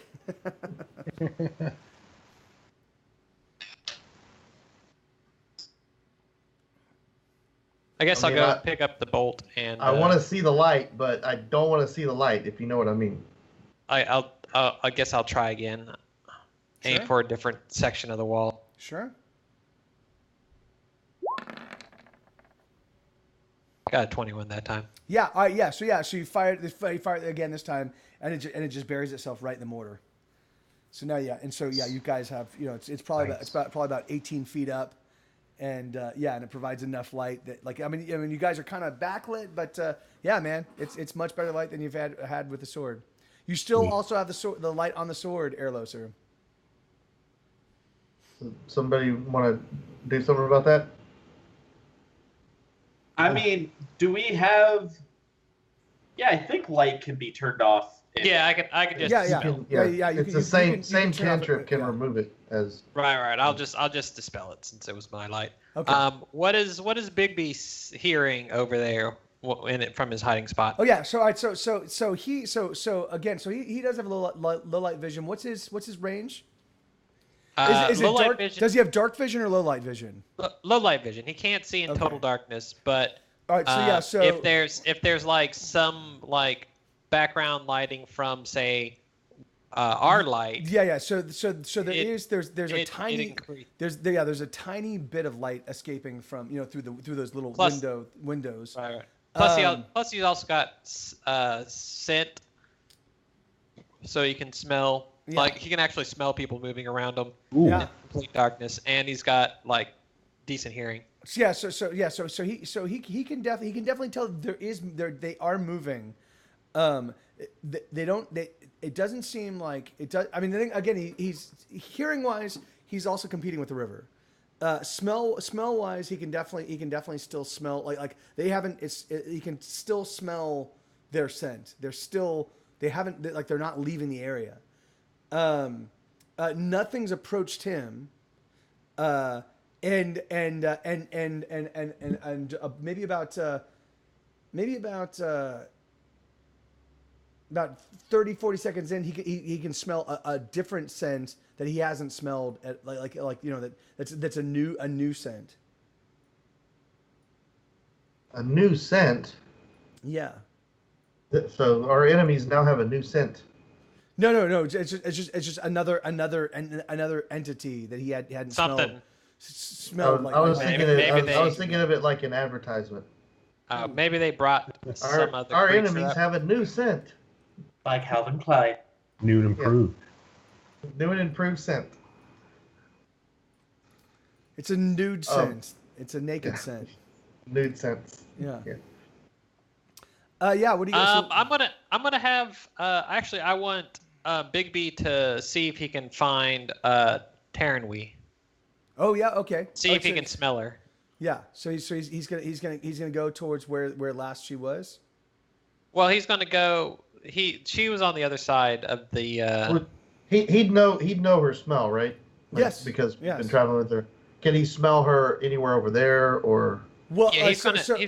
So hold on. So when last so she was up here, up on the Right. up on the canyon side.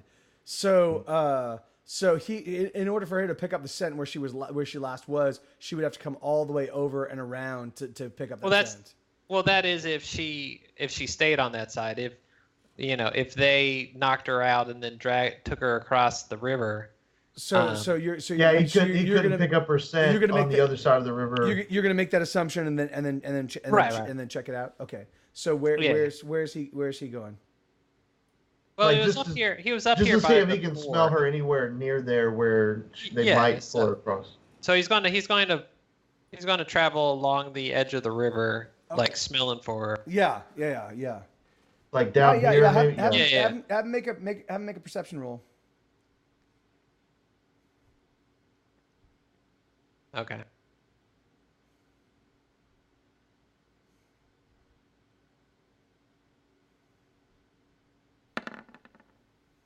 Ugh. Okay. Yeah, there's too much just funk in this area, It's like there's I mean like womp womp. Well, womp, I mean there definitely seems there's too much funk. Yeah, it's a P-Funk, Psycho, Alpha, Disco, Beta, jeez, man, it's too much fucking funk.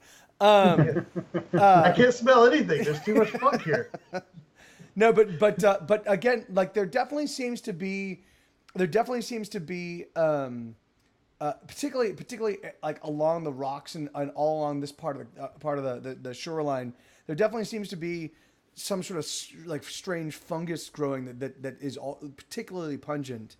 And so it's tough for him to how hard would it be for Bigby to cross the river? To cross the river? No, I mean he would to cross from where to where?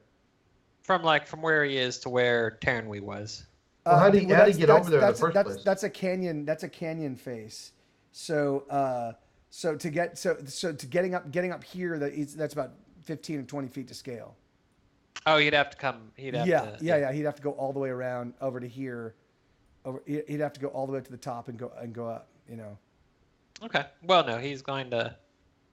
I guess. How did he get over there in the first place? Did he follow them across the water where they were walking, or? Yeah, okay. He would have found the stone steps. So I'm going to turn to Airloser, and I'm going to be like, I believe they have Terranwee.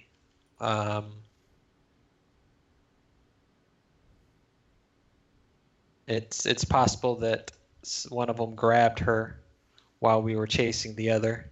That is fucking not cool, man. That is fucking so fucking un-PC. It's NPC. It is NPC.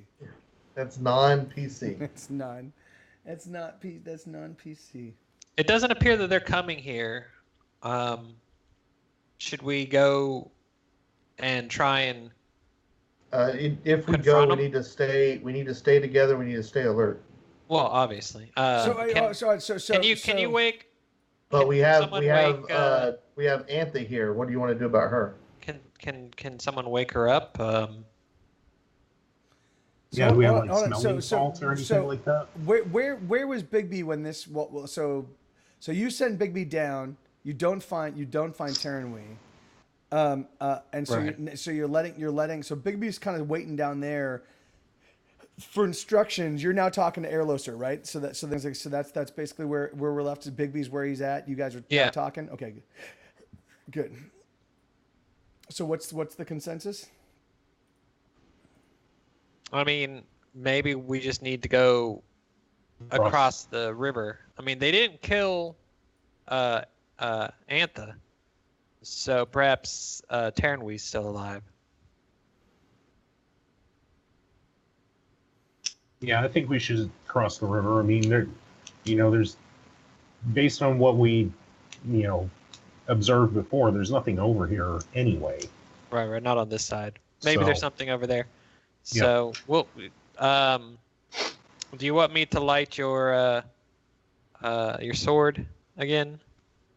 and then we'll follow you. I guess, sure. Okay.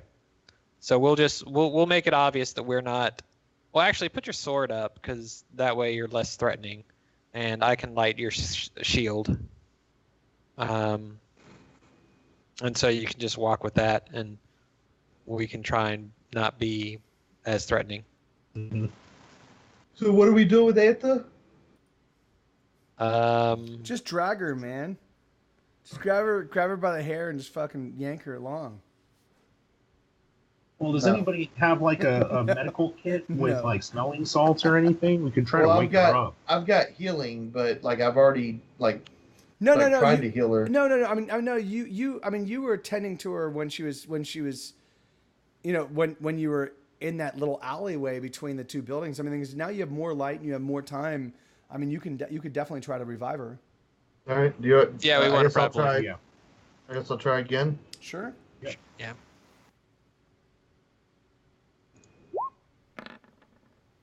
Oh man. Now you really killed her. Yeah. I mean, she's out. Flapper. She's as far as you can tell, man. Nothing I can do. So we got a choice, guys. We can either leave Antha here, or we can stay here with Antha, or we can split up the group. Well, I think someone needs to carry her. Between me and Sigfroy can probably handle that, right? Between me and William Cuddy, we could probably carry her. Can the secret servant carry? No, I can't lift that much. Can we put her on like do either of you guys back or do either anything? We're gonna camouflage know? her. We're gonna grab some mortar and some twigs and some. We're just gonna like build a camouflage around her. Yeah. Does anybody? We're gonna build a Antha blind. Yeah.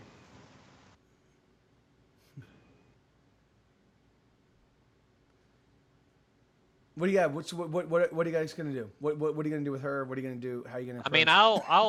Well, you know what? Yeah, me and Faye could probably carry Antha, and that will make us look more or less threatening.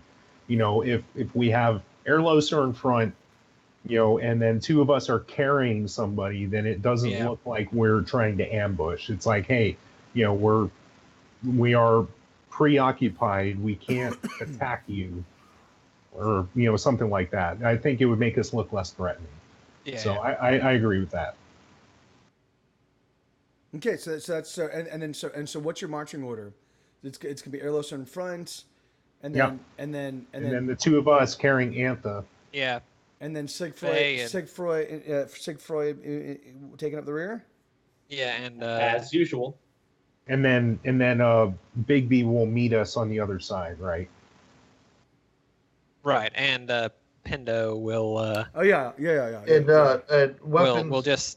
We'll remain hidden if possible. Yeah.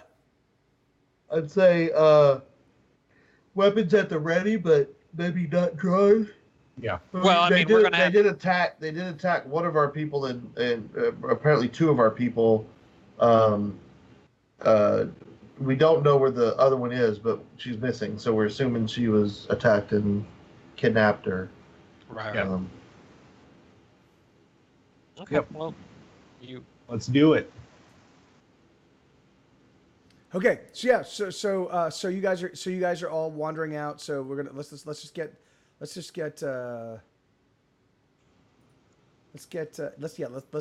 everybody kind of like so you guys are yeah. So you guys are carrying Antha between you. Yep. So why don't so you guys don't encounter any threats until you're in the middle of the river. You don't. So let's just get everybody there. I knew it. No. I mean, let's just get everybody there, and then we can kind of talk about what you guys want to do from there, right? So the thing is like so Antha is going to be carried between Faye and William Cuddy. Yep. So so you guys are carrying her, kind of walking along that thing. Pindo's probably up kind of behind Airloser, but it's kind of staying stealthy. He's probably actually traveling off the bridge and just through the water. I mean, he's Kodaki. That's something that wouldn't bother him. Yeah, and so you guys get to about midway through, and you're kind of scanning now. All right, so Bigby is coming up to meet you guys, right? Mm-hmm. Yeah. Okay, so we'll have Bigby kind of maybe right around here, like we're like waiting for you. And Bigby does not smell them anywhere. They might have gone.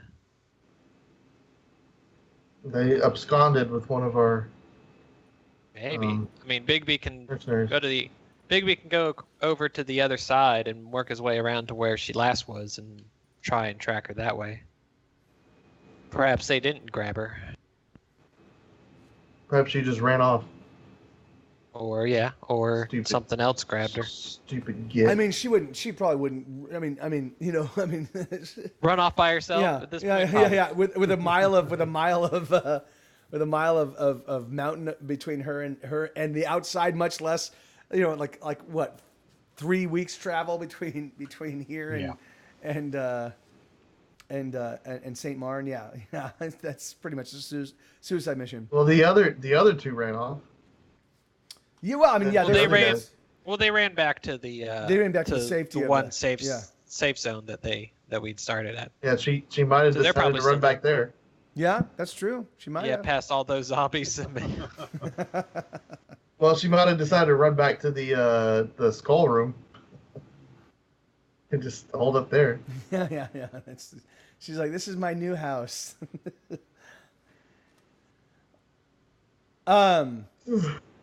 So yeah, so what do you guys want to do? So you're standing sort of in the middle of the river. Bigby says he doesn't smell them anymore. I think they're gone. Well, I guess we keep going then. Yeah. As well.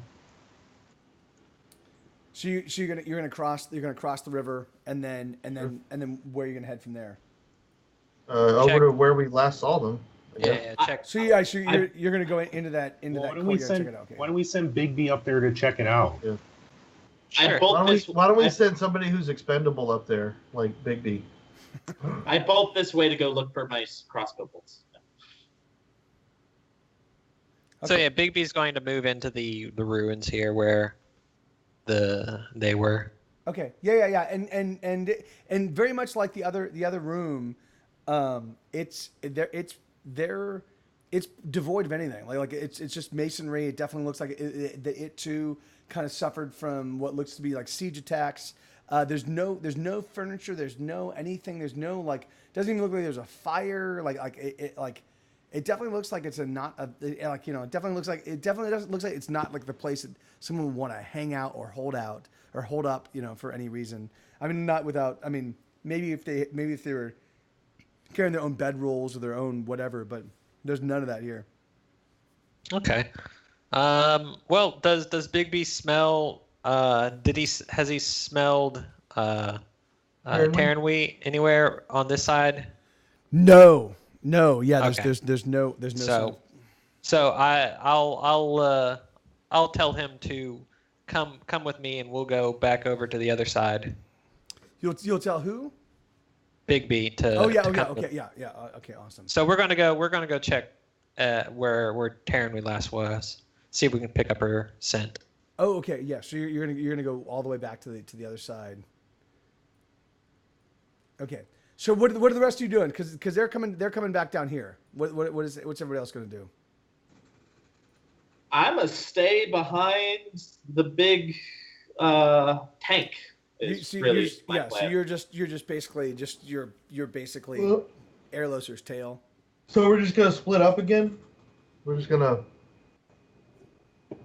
I mean, we you just guys got attacked. You guys can come back with me. We So were just walked. going to. We just walked across for nothing. Well, we walked across to See if they had gone. and if they were still there to try to make peace with them or something. Get our person back. All right, I guess we'll let's head all the way back across. And there's nothing in that room. Like they went somewhere. Yeah. This could be our ticket out of here.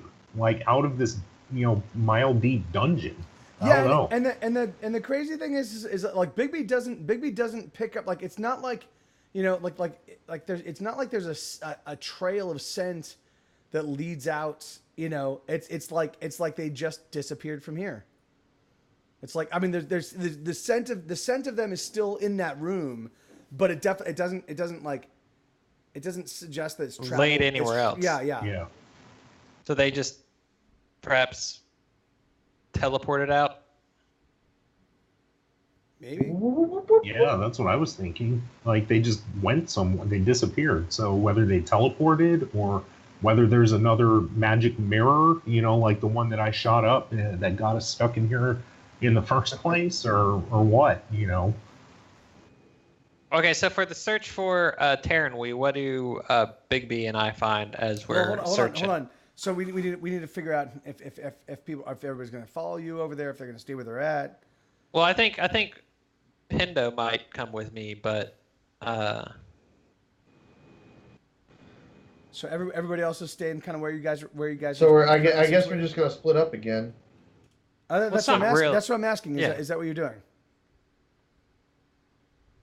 Well, if there's no trace of anybody, then I need to care for Antha. I need to, like, spend as much time, if I can, take 10 or take 15 or whatever. So yeah, like, you can definitely do. You could do that on this side of the bank right here in the room that they just left, or you could do it on this side of the bank and this. Well, I mean, I know it's over there. So why are we going back across? My audio had cut out. So I know they're gonna go look for Terranwy. They're gonna go try to find Terranwy's scent. Okay. Yeah, it doesn't seem like she was brought over on the other side of the river. So I mean, can we try to perceive if there's any other danger in the area? I mean, sure. Yeah, Can we try to do look around and see? Because I think if it seems like a safe enough area, then maybe splitting up the group isn't a terrible idea. I mean, it's not a great idea, but it's not a terrible idea.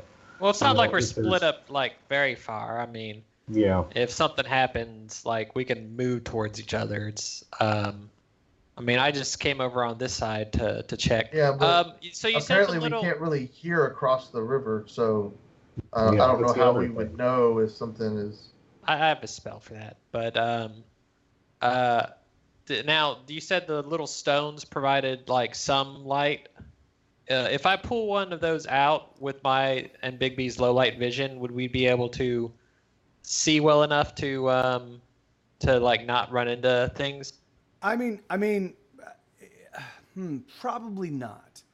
Probably not. It would be enough light. It would be enough light that if you had not just left, sort of like the actual bright light of the Airloser's magic, light enabled blade, and you were to, like, to spend. Apparently. The thing is, if you were to spend 10 or 15 minutes in complete darkness, then the light cast off this thing would allow you to be able to negotiate through complete darkness. The thing is like, it would be enough light for you to kind of make out vague shapes and kind of like, not bang your knees on stuff, your shins and knees on stuff. But considering that that Airloser's light is still out there, probably not so. I mean, if you want to wait a little while, like not looking at the Airloser's light, then sure, your eyes might adjust. Mm-hmm. That would only be you with low light vision. That would only be a human couldn't actually negotiate. Right. Yeah. Yeah.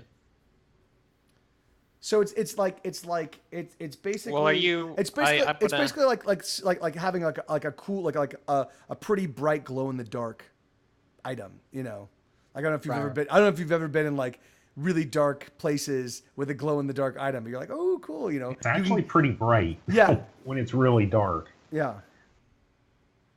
So I guess before I leave, get too far away from Airloser and his light, I'm gonna be like, are you staying here? I'm gonna go see if I can find Terranwy. Well, we just carried Antha across. I don't really think we should carry her back. Well, okay. Then you stay here, but I'll need my light, and I Did you bring Antha? Did you guys bring Antha up into this other rotunda here? Sure. Okay. So Antha's in there. Airless is in there, right? Sure. So you're with Antha. Sigfroy's right behind you. Yeah, As Sigfroy's always. going to have to turn on his light because I take mine back. Okay. And I'm going to use that when me and Big B go search for. Well, then I'll just light up his shield wait, do we want the shield or do we want to stay low and have it be a sword that he can sheath or even partially sheath? William Cuddy, what are you doing? I think, you know what? I think it would be best if I went with Faye.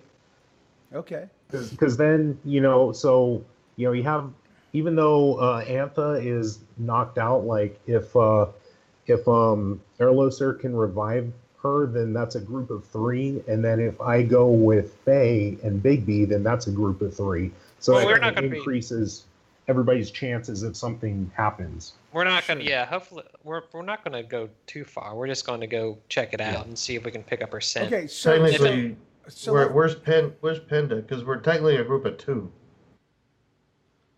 Yeah, you are. Oh yeah, Pindo could stay with you guys too. Pindo was going with Big B and Faye. Oh well, if Pindo's going with them, then I'll stay with Erloser and Sigfroy. Okay.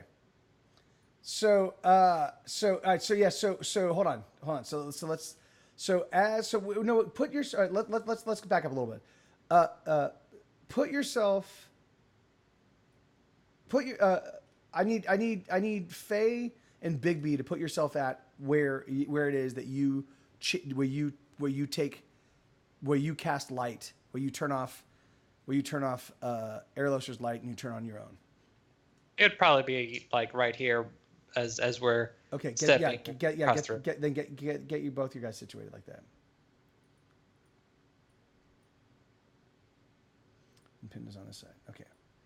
So you cast your light, and so you've been seeing right now through the light, and just like the other side, just like this side, it's got the same kind of windows on this side, but this portion of the wall right here is completely knocked out. So you could definitely still see while you were kind of like. You can still definitely make out like getting around. Hey Sarge, how you doing, man? You could definitely see kind of like what was happening because of Airloser's light. But when you cast your spell, your light, you're like so. And what are you casting your spell on, Faye? I'm gonna cast it on. I'll just cast it on a crossbow bolt again. Okay, so you're holding like a crossbow bolt that you're holding. Well, I'll load it into the crossbow. Okay, all right, and hold it at the ready. Sure. All right, so you cast light on that crossbow bolt. So now you can see, and now you guys go out. So let's get So let's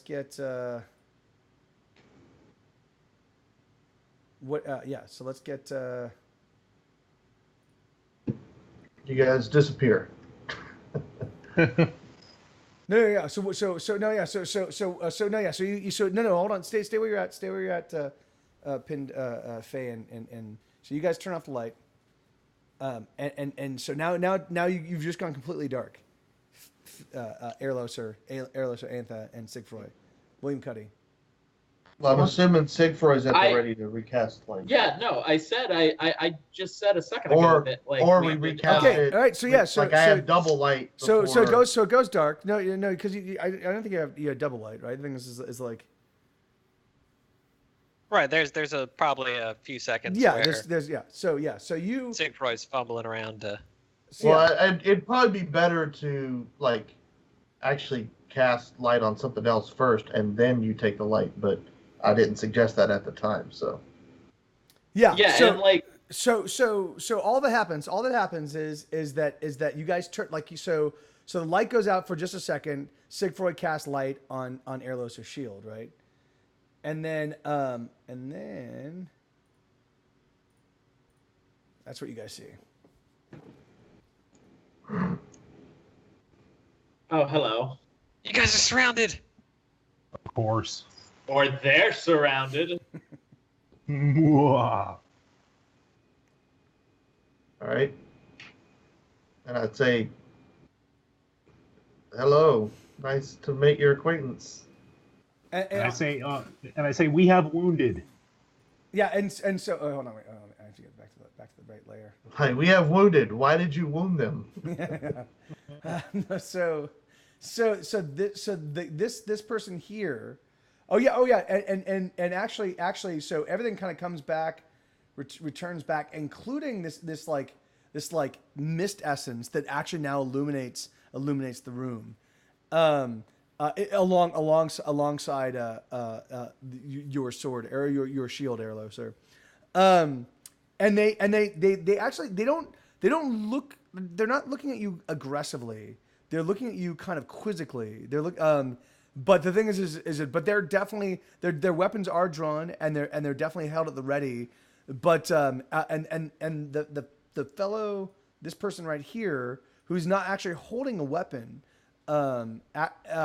actually turns to you and says something to you, Erloser, and just says something again with that sort of like with a little bit lower pitch than now. And again, you guys notice that this is the one that you saw. That one. It's standing right next to you.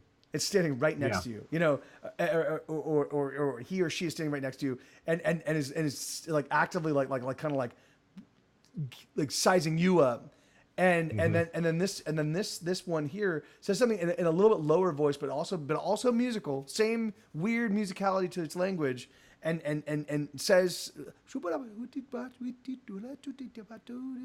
like weird, like, and it's about maybe 13, 14 seconds or something. You're like, you know, and then, guys, I speak scat. Good. Does anyone have performance? Boop, bop, bop, bop, bop, ba-deep, bop. Perform? No. No, I don't think I do. I thought maybe the halfling did. I mean, he could probably fake it. You know, he's got such a high charisma. I do have a really freaking high. Why don't you roll to see if you can do charisma and try and get these guys to, you know. Let me see. I think I might actually have performed, like you were saying. Yeah, that's. But what are you going to try to do? Yeah, you have to specify what you can This perform. worked great last time when you mocked whatever. Yeah. Now, does anybody? I wasn't mocking. I was trying to communicate. Does anybody have a linguistics trained at all? It's not my fault that they're too stupid to understand what I was trying to do. Sorry, Red Panda Nix. We my bot is not actually turned on right now, so sorry about that. But we've been going about 2 hours. We got about another hour ahead of us. For perform, you can either choose act, comedy, dance, keyboard, oratory, percussion, string instruments, wind instruments, or sing. Yeah, no. You can any kind of performance. If you want to be an orator, if you want to be like that can. But you do need to specify. Yeah. It's like craft. Like you have to say what you are skilled at crafting. You have to say what you are skilled at performing. Are you a singer? Are you an actor? Are you a... So if you didn't specify that, then... Man, I think... I don't have performance actually, what's it called yet? Trained yet. So it would, I guess, just be... Charisma. And just, I don't know. Just try to charisma them? Like, No, prestidigitation. Ooh. Do the whole, you know, like loving Sigfroy. you is easy because it's beautiful. Hey, you weird little pale creatures. Yeah. And then they're like, yay! Do some fire We eating, like some Brian Brushwood, like, blockhead stuff, something. I don't know.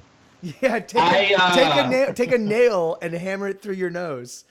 There you go. Exactly. Ding, ding, ding. Look at that. Oh, I That'll can show them. actually do that if you'd like. I know how he does that trick, and I could probably not with a nail, but if you want, I can go get like a Q-tip and stick it up there. Yeah. As far as I'm concerned, that's not a trick. He's really Yeah. No, he I is. Like, there's perform magic tricks like this. Yeah. Yeah. Wow. Like, there's Wow, actually that's just amazing. Wow, and then over the next hand, that's crazy. yeah. Ooh, like- there's like there's this one? there's like another Like- passage that goes up in here, and that's all he's using. Ooh. Yeah. Like, So you guys are surrounded by these like they you still can't make out facial features. All of them, their faces are mostly covered. You know what? I'm gonna try. I'm gonna do the thumb trick and see if I can make him laugh or something. Ooh. What I'll do is I will take out some gold pieces and put them on the ground as kind of a peace offering, and just say we have. Offering. oh. Okay, all right. Oh, So you're hold on, gonna try to wait. buy. You're so gonna let's- try to buy their friendship. so That let's- would be a half. So let's get this straight. Let's get this straight. So one of you is putting down gold pieces. Another of you is doing a thumb trick. Antha is completely laid out on the ground. And Erloser, what are you doing? I'm figuring you're just charging, right? I pull something like this out of my knapsack, and I start shuffling it up. Yeah. You're like, yeah. And I'm like, you Antha play? starts. Do you play? Oddly enough, Antha in her unconscious state starts humming.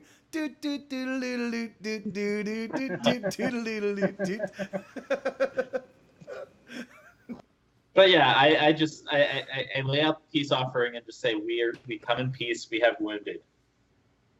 Okay. Oh yes. All right. So Sigfrid lays down the coins. William Cuddy, are you actually trying to do a thumb trick? I mean, I don't see why not. I mean, it doesn't. All right. I don't know that I really. No. Because that's because other than Terranweed being missing, like these people haven't been overtly hostile towards Well, they us. did knock out Antha. They put her on Right, top but of they could have killed her though. And it could have been a misunderstanding too. You know, I mean that. I walk up to one of them. I try to take their nose, and I'm like, "Got your nose, got your nose." So is that so? All right. So I just need. Is that actually what you do, Erloser? Because we No. definitely do have somebody. We definitely do have That is somebody not- doing the That is not separating. what I thumb do. trick. Doing the thumb trick, yeah. Yeah. Why All not? right, okay, so so these guys literally appear out of nowhere. Like they literally were. The lights go out.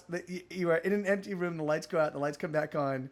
There are 5 of these like real pale creatures. They look kind of human. Maybe they're elves. Who knows? They're like, and then the first thing Sigfrid does is reaches into his pouch and lays out some gold coins, like displays them. Here you are. You know, and then I also say we come in peace. We come in peace. We've got wounded, and then William Cuddy basically goes, look at this thumb, and he does exactly that. Okay. All right. Okay. And very poorly, like. Yeah. So all right. So they all they all look completely like confused by all of this behavior, and so they're looking down at the coins, and this fellow here is actually holding two blades. They look to be swords. They also glow. You can't tell. Again, it's hard to tell if they glow because they're magic or if they glow because they're coated with something that is causing them to glow. Because they definitely glisten. They definitely glisten as if they've been oiled, you know. But they do glow, and they also glow two different colors. So when they reappeared, did that noise happen again? That kind of. No. The high pitched no. Yeah. High pitched whistling. Yeah, no. Okay. And Yeah, so the fellow with the two glowing swords kind of like whispers over to his the guy to the immediate right of him, who seems to hold himself like he's the leader of this group, you know, and you hear this like kind of like again the weird musical fluting, you know, the weird kind of like, you know, and they definitely seem like they're like, what the fuck is going on? Who are these people? You know, their weapons are at the ready, but they're not doing anything. Uh, No, hold on. So Big B, and Faye, what are you guys doing? Well, once we're obviously unaware of what's going on. Well, hold on. No, that's not so. So you guys, because again, all of that happened right. So you guys were right here on the bridge, right? All of that happened. Lights Sure. go out. Lights go out. Like you turn your lights on. The lights go out over there. Those lights turn on, and you suddenly. I mean, the thing is that you definitely hear. You definitely hear Sigfroy say, make mention. So you haven't moved very far. You definitely hear Sigfroy make mention of, like, hey, we've come in peace. We come in peace, and we have wounded, right? I mean, you're definitely able to you can definitely hear that there's conversation. You can't make that out. You can't make that out, but you can definitely. Yeah, but it's obvious. It seems that they're talking to someone. Yeah. Okay, so let's see. Can I see anyone? Can I see? I guess I can see William Cuddy. Yes. So I have a spell. Oh, hold on. Let me.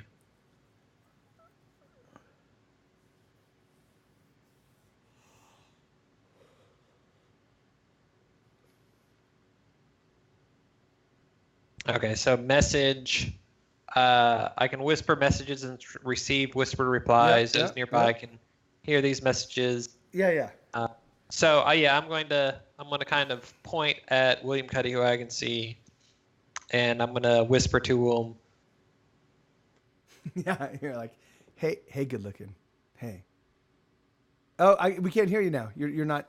Sorry, I wasn't pressing the button. Okay. So I I whisper. Hey, whisper sexy. to Cuddy. Hey, sexy. Now that I have you alone, I just wanted. It's like, hey, how's it going? Hey.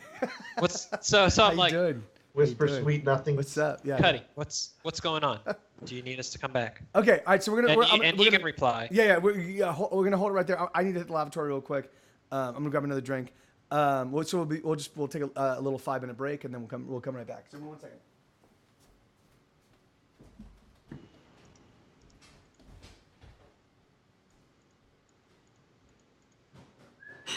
No one's allowed to say a word. A word. You're banned. Forever. Damn it. Shouldn't have tested it.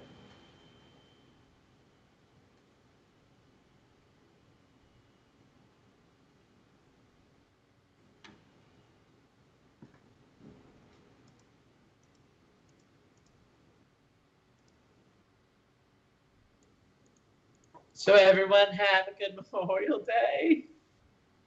It's all right. Yeah, it's good. I'll wait and watch Solo again. How is that? Spoiler free. I honestly really enjoyed it.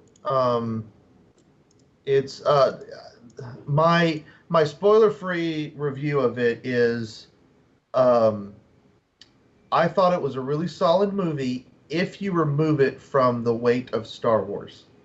Right. If you don't bring expectation. Yeah, if you don't bring expectations into it and you don't say this is sacred ground, why are you touching my sacred ground, and you just look at it as a movie on its own with no weight before or after, it's really solid.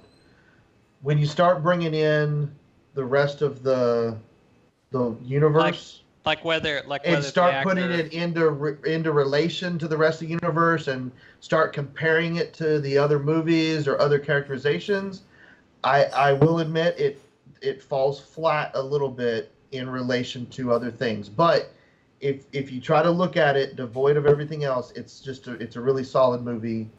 That's So- one of the What do you- problems Star Wars So has. take that. What are you for- talking about? Talking about Solo. Solo. I was gonna throw in there, if anyone wants to buy a tank, apparently there's one for sale on Bring a Trailer. A tank? Yeah. How An much? actual factual tank, a 1944 M5A1 Stuart. Cool. Its current bid with 17 hours left is only 205,000. There's probably something wrong with it then if it's going for that cheap. Yeah. So Cuddy, do you whisper back and let me know what's going on? Oh, what was whisper? Yeah. I basically just asked you what's going on and do you need us to come back? What's going Oh, kind of on? while I'm doing my thumb trick. What's going on? Like, hey, you might want to come back. Those people showed back up. Okay. You're not whispering. So are you going to return? Yeah. Okay. Pindo actually crosses over the river and starts scaling the cliff face here, little canyon face. Go Pindo. So Big B and I are going to move around the outside. Okay, cool. Yeah. All right. So you guys start moving around the outside. So yeah, so what do you guys? So basically, this fellow here who seems to be the leader now again. His hair. He's the lead. His face is still covered, like his mouth is still covered. He's wearing what looks to be like some sort of kind of like skull cap, but the rest of his hair is like it's so light, it's so platinum colored that it's almost reflective. It's a crazy like zero darkness kind of like hair color, you know. And he's the one, and so they've been having this kind of like, but again, they're it looks like they're ready to fight if necessary, but they're not acting aggressive towards you guys. They call that hair color Zero Dark 30. I'm gonna whisper to. I'm gonna spell whisper to Cuddy again and be like, maybe try showing them one of the stones. See if they recognize it. You mean the stones with the scenery in them? Yeah, those. Okay, I'll do that. So then, No, please describe them to me in more detail so I know exactly what you're talking about. I mean, which stone? I've got 5. Let me describe them to you real quick. Hold on. Yeah. Hey guys. Hey, strange pale people. Give me 1 second. All right. So I got this one. There's the one that So I'll try doing that. So I'll stop doing my thumb trick because obviously it confused the hell out of them. I kind of put my hands up. They didn't seem impressed. Yeah, they weren't impressed at all. So I put my hands up. You know, to that's kind of a universal. Hey, I'm not going to attack. And then I point at my bag, and then I try to reach in there to grab out one of the stones. So the moment you question start, though, yes. Cuddy, did you put their hands up or did you raise the roof? Put your hands up because Really, one means, really, Matt. Because one because means like Matt, I thought he was doing this. Because Matt was doing the Arsenio Hall 1988 doghouse thing. Yeah. That's what he was talking about. All I'm saying is one means that I mean no harm. The other means I'm here to party. That was He was saying there's no sleep till Brooklyn. No, he was actually really truly what he was really saying. No, sleep. All right, okay. Till Brooklyn. So. Oh my God. I'm trying to go deeper, like further back in my rap. But that's about as far back as I go. You start saying the Humpty Dance. No, but jazz. the Humpty Dance. The Humpty Dance came after that. Like it's like Yeah, I know. it's like I mean, it's like NW. You're like fuck the police and that's about as early as I get. I mean, yeah. It's like he points to him. I mean, like, I guess you could, you got what I need. it could be Blondie. It could be Blondie. It could be Blondie's shitty little rap. That's about as early as. I know there was rap happening before then, but like I just wasn't aware of it. All right, so basically I pull out one of the stones from my No, knapsack hold on. So you point down at your satchel and you start reaching for it, and actually the person that you first spotted on the other side of the river, it actually reaches and grabs your hand and holds up a hand, and then looks over at the guy who's currently illuminated, looks over at this fellow. Yep. And he looks at her for a moment, and then he does a ridiculously weird sounding kind of like whistle kind of thing, like this weird. It has these strange harmonics, and then the person that has your hand kind of lets go and lets go and holds his or her hand up like this. And then is like all right, go ahead. What did that person's hand feel like on my skin? It felt normal. Like was it cold? Warm? It felt like you got touched by the love of your life. Yeah. It felt like you were touched by fell an in angel. love. Yeah. There were sparks. There were sparks. Yeah. Clear sparks. Oh yeah.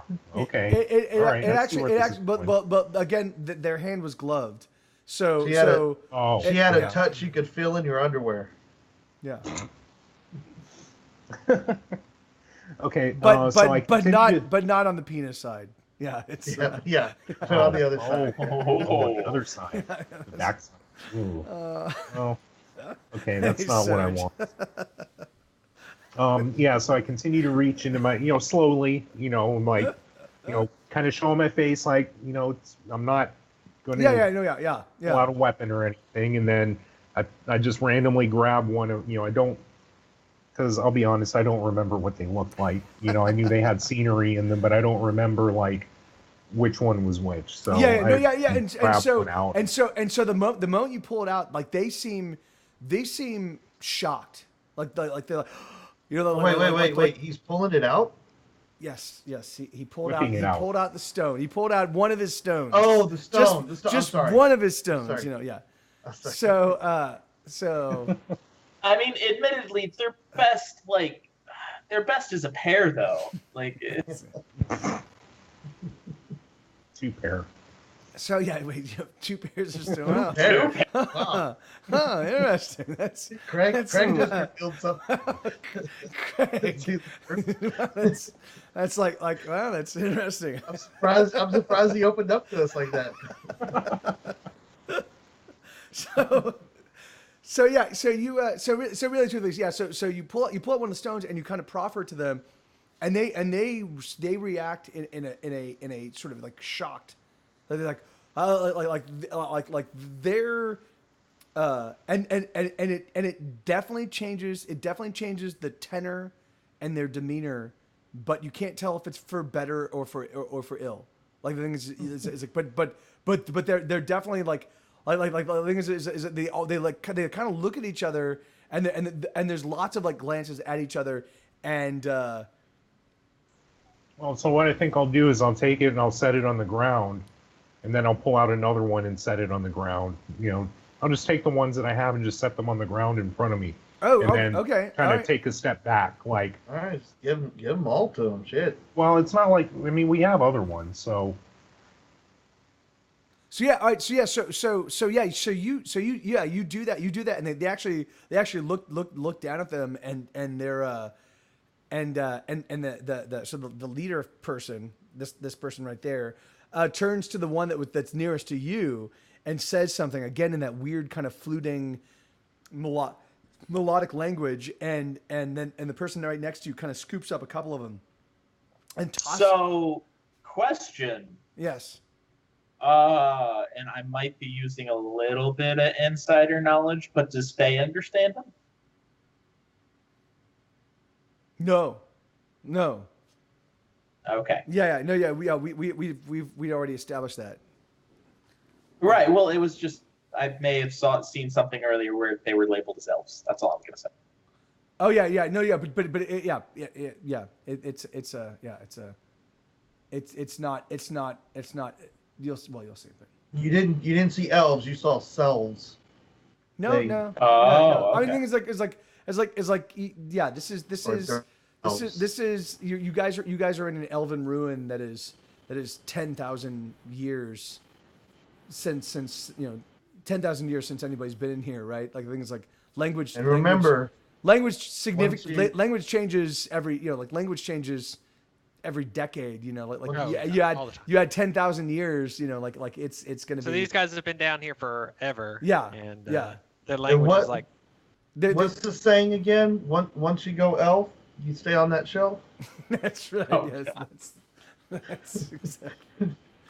Is that what it was? That's exactly what it was. Yes. So Once you go elf, you can't help yourself. Mm. That's how it's there you go. That's better. self Yeah. and shelf. I like make you sound I like simple. shelf. I like you stay on that shelf better. I do think that you stay on the shelf is more ridiculous. That's fucking, like what the fuck? All right.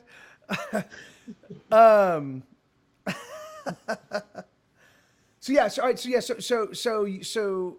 the creature next to you, William Cuddy, reaches down, grabs a couple, and tosses them over to the sort of the leader of the group. The leader. Yeah. And that leader actually kind of holds him up and looks at him and is like, and kind of holds him in his hand, and he does something like this. So he's got it in his palm, and he holds it like he holds his hand over it, and you again in some sort of like the strange fluting language, he says one kind of syllable, and then the thing kind of like it's literally like the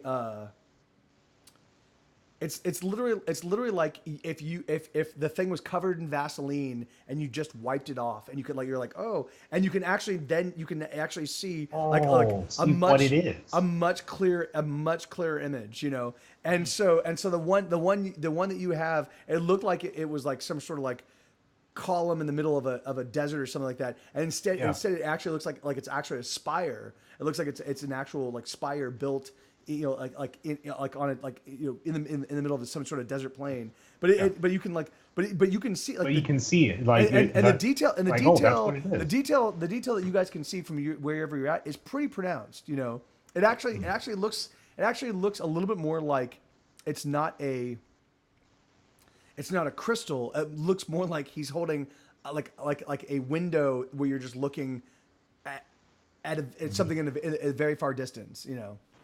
Almost like Nice. Yeah. Yeah, good call, Faye. So when I see him do that, I'm like I show surprise, I'm like, and then I say, hey, did you see what he did? So this creature like turns and like so this happens. It looks up at you guys and then just starts speaking really fast in this really weird musical fluting but it literally sounds like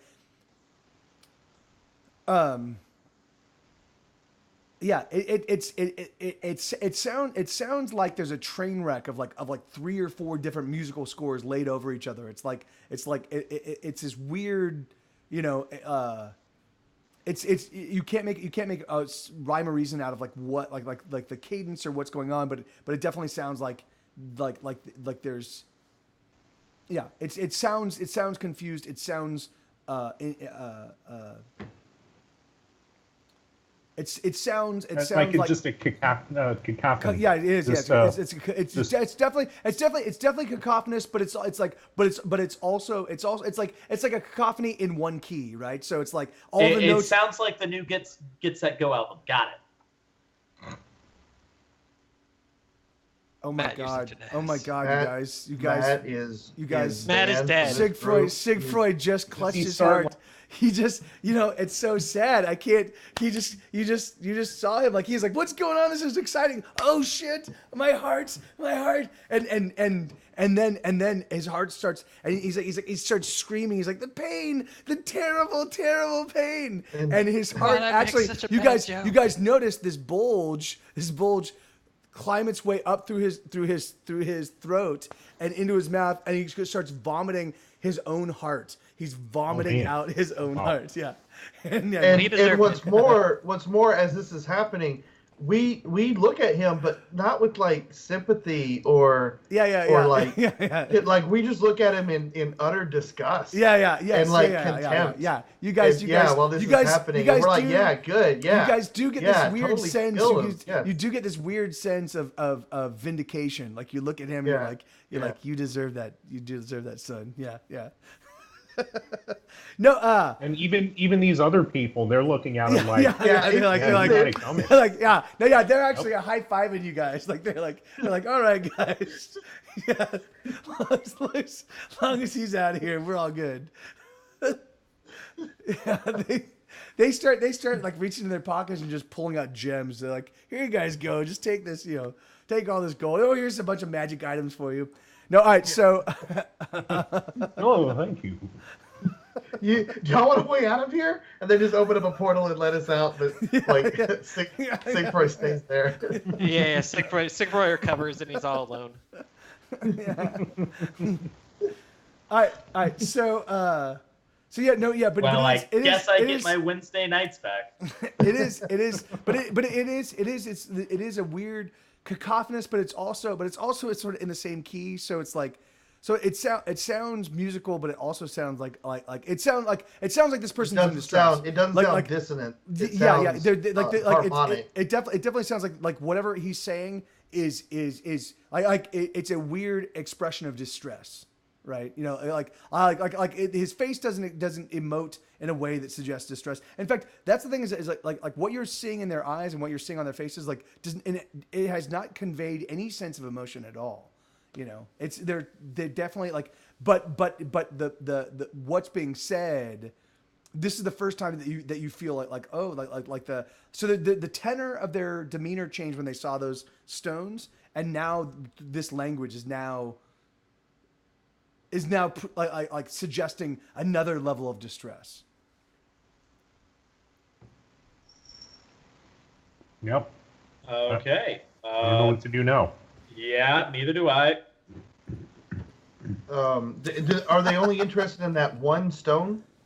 Yeah, or are they over all of them? No. So I mean, the thing is that they haven't really they've kind of like left the other three stones. The first two stones, the sort of the one nearest you that handed them out, tossed them over. Like they're kind of it's funny. It seems like they're treating these stones as like sort of like sacred objects. Like the thing is it like when she grabbed him and handed him over, like she didn't like, or he or she, I can't say that she's a she, but whatever that creature did it grabbed it and quickly handed it over, and it was only and then the like sort of the leader was like treating it very reverentially. But just the one. Yeah. No. So he also had the other one. He also had the other one, which he pocketed. So. Okay. So they're very interested in these stones. And so he seems to be like addressing you guys like. Ask whatever it is that he's like. Whatever he's saying is definitely very urgent. It's giving you the impression that whatever it is, it's urgent and important, and you should respond immediately. Whistle sadly. Yeah. Do a sad whistle. Yeah. I do not know, guys. All right. I do. Yeah, I like. Doo, doo. Wah, wah. You know, Wah, wah, wah.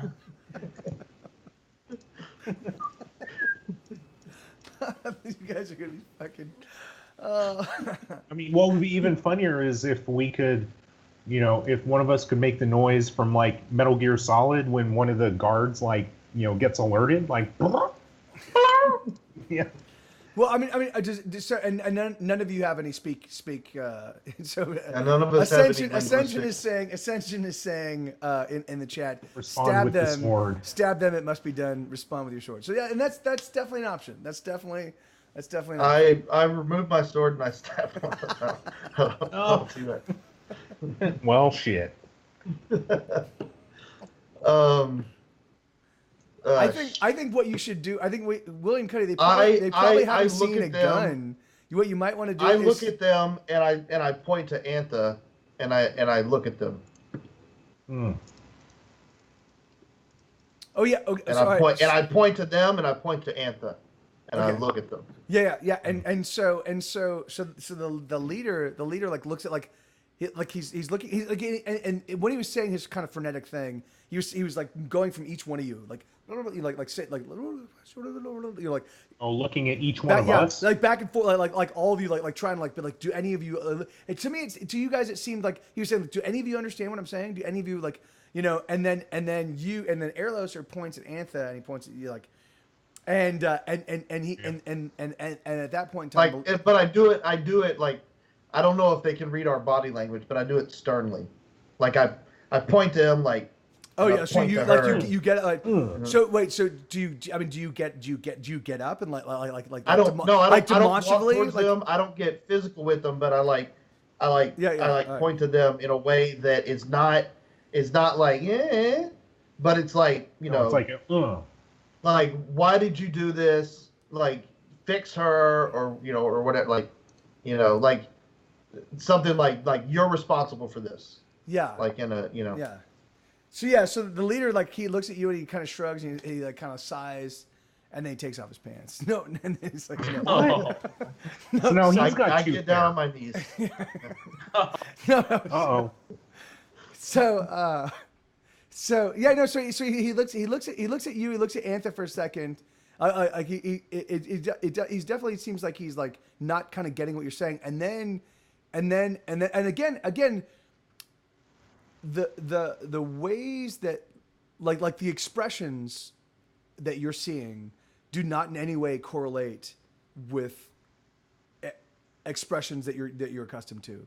But at some point in time, you notice him like look down and then look over at this person closest to William Cuddy, and he says something. He says something again in that sort of fluting language to that entity. And then that person turns back and says something, and then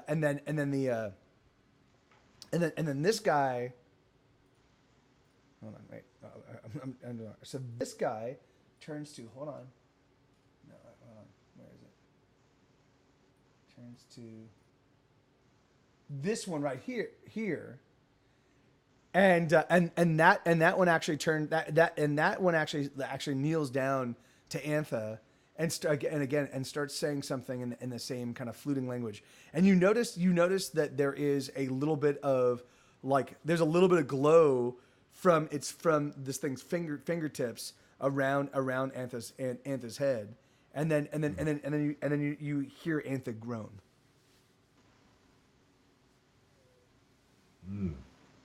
I'm like, what did you do to her? And I pull out my sword and I stab. No. No. Every time. In response to this, I hear Antha groan. I look at the guy still kneeling over, or did he get up? He's still kneeling over. So I look at him and I just I bow to him, and then I turn to what we presume is the leader, and I bow to him like in a expression of thanks. I don't know if he understands that, but So yeah. So actually, both of them, when you bow, both of them look. They kind of follow your eye line and look at the ground, like they're like what is he pointing at? You know. So it definitely suggests that they don't understand the bow. You know. It's almost like they think that everything we do is literal. Yeah. You know? Yeah. They're definitely. Well, I'm sure that we don't understand their expressions. They don't understand ours. Human expressions, or body language is something that you learn. It's a language you learn as you grow up. If they're from other place or world or dimension, they probably would have grown up with different body language. Yeah, I mean, it's 10,000 years. It's 10,000 years of different cultural development. You know, language development, cultural development, kind of like happening side by side. Like yeah, there's definitely going to be a lot of confusion to start. So I bow to them and say thanks. They may not understand that, but like it's a non-threatening gesture. Yeah. So I think Matt is losing his mind. What's going on? Nothing. He's on the internet. Yeah. No, it's something. I was chuckling and then something got stuck in my throat. So I'm gonna whisper to William Cuddy again and be like, "Hey, I'm gonna come on up there. Just make it clear to them that someone's coming." I will after they heal Antha and I bow to them. I'll do the same. Like I'll hold up my hands, and I'll reach into my knapsack and I'll pull out one stone and I'll hand it to them. Okay. Yeah. So again, you get the same flood of like again, and you can't. So the thing is, you can't tell if it's excitement. You can't tell if it's agitation. It's definitely the delivery, the intensity of the speech has multiplies. You know, like there definitely seems to be some sort of like surprise, whether it's good surprise or bad surprise, whether it's agitation, whether it's adulation, whether it's like something like you can't really tell. But all of them, their demeanors change. All of them are like, there's definitely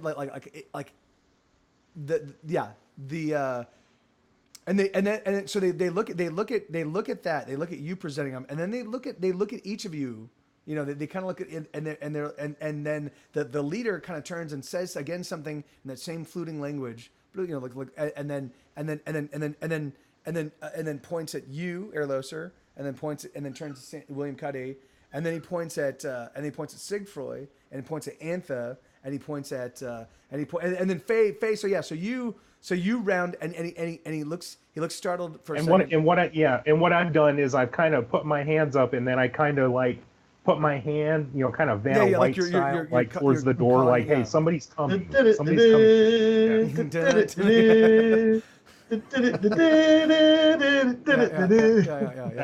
We've got another. Right. We've got it. Right. Yeah, and that's actually what you say is you're like, there's another contestant.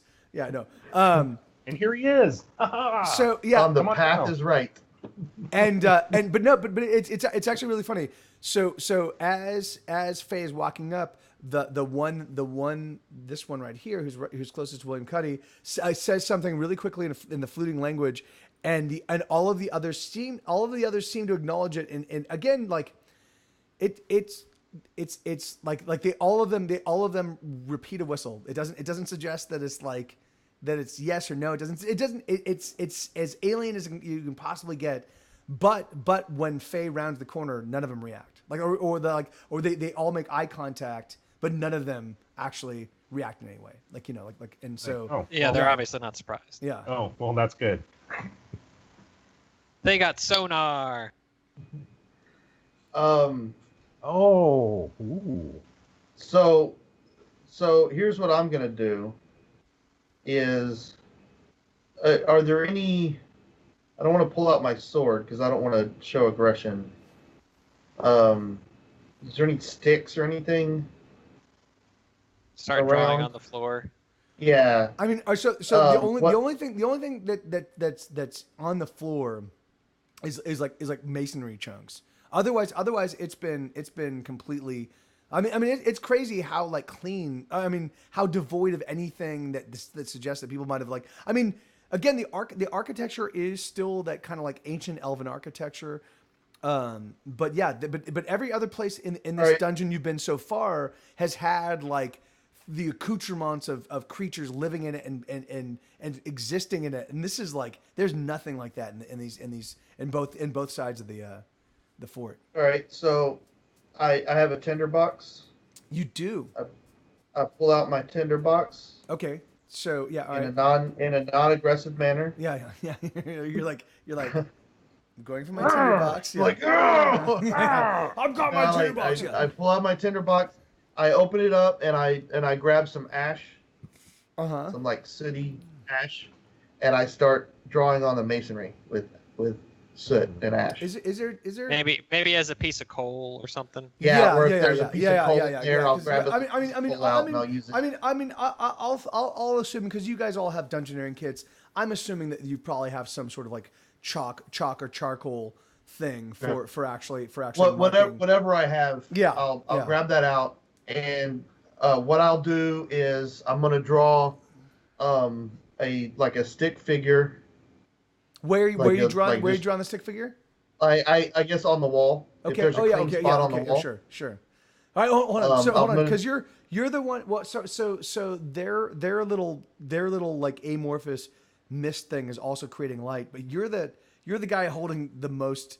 The thing is like in fact I totally fucked up, because the thing is I forgot like your light. So the entire time like your light has been kind of like hurting their eyes. So the thing is I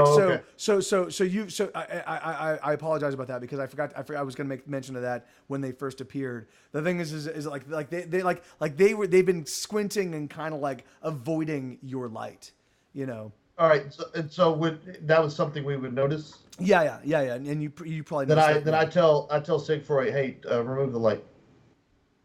I just undo the spell, dispel it. Yeah. Okay, all right. So yeah, so now the only light that you've had. So, and that happened early in this conversation. I'm sorry about that, guys. But the only now the light that is there is, again, it's that sort of like kind of ghostly green. It's enough to see by.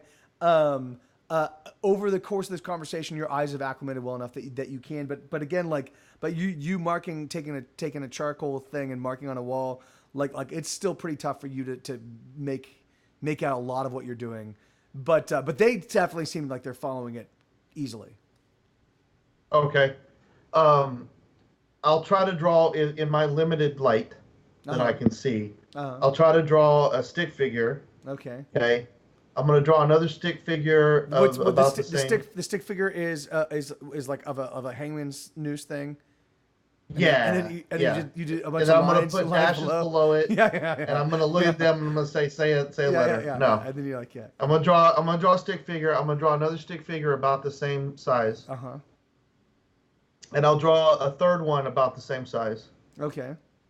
Okay. Then I'm gonna try to draw a dog. Okay. Then I'm going to try to draw a half stick figure. Okay. All right.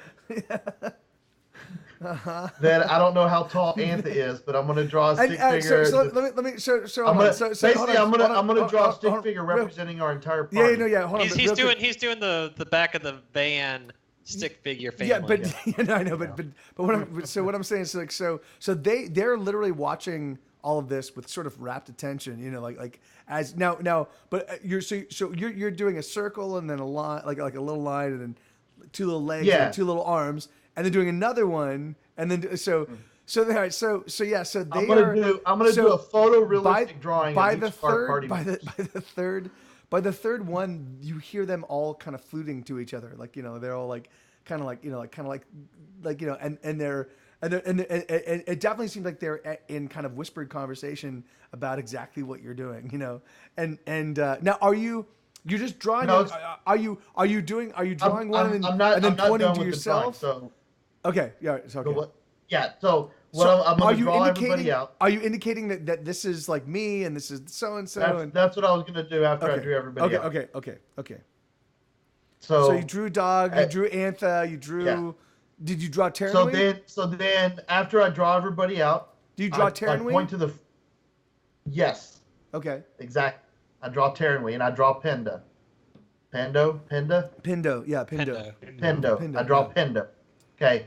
So then I point to the first stick figure, and I Yep. look at them, and I point to me. Mhm. And I Okay. point to the second one, and I look at them, and I point to William Cuddy. Okay. The third one, I point to Faye. I point to everybody. I point to Antha, and then I point to the last one, and I look at them, and I'm like, where? Yeah. Okay. And oh, all right, so you're doing like what's your expression for where you're like. Like I'm just like Yeah. shrugging or Yeah, like, yeah. they're not Okay, gonna yeah, understand yeah. anyway. I'm Yeah. just trying to hope that they understand that these represent everybody, and I point to the And there's last another. one and I look Yeah. at them, There's and I nobody don't there. point to anybody, and I Yeah. look at them, Yeah. and like hopefully they understand I'm questioning. Yeah. And so they and again, and all the while you start doing this, like they were discussing, and they were kind of like, you know, fluting, and then the leader walks up to you and holds out his hand. Probably for the chalk. I unzip my pants. Gosh, yes. Yeah. Yes. Oh yeah. So he holds out his hand. Does he indicate anything, or does he just hold out his hand? No, you know, he holds his hand, and he points at the drawing, and then points at his hand, like points at his hand. You know, is like. He points at your hand. He points at your hand. He's like. I give him the chalk or the charcoal, whatever I Okay, have. cool, yeah. So then he draws a stick figure, and then draws another stick figure, and then draws another. No. And then he points at each of us just like I did. No, And then he points at the last one. He points at me, No. He points. and he's like, "Where?" No. He points at him. He points at the first one and points at himself, and then points at the second one and points at his person and points like, and he basically just covers his whole group, and then he goes, you know, and just repeats your expression of like whatever that, you know, he's like where, you know, and then offers you the chalk back.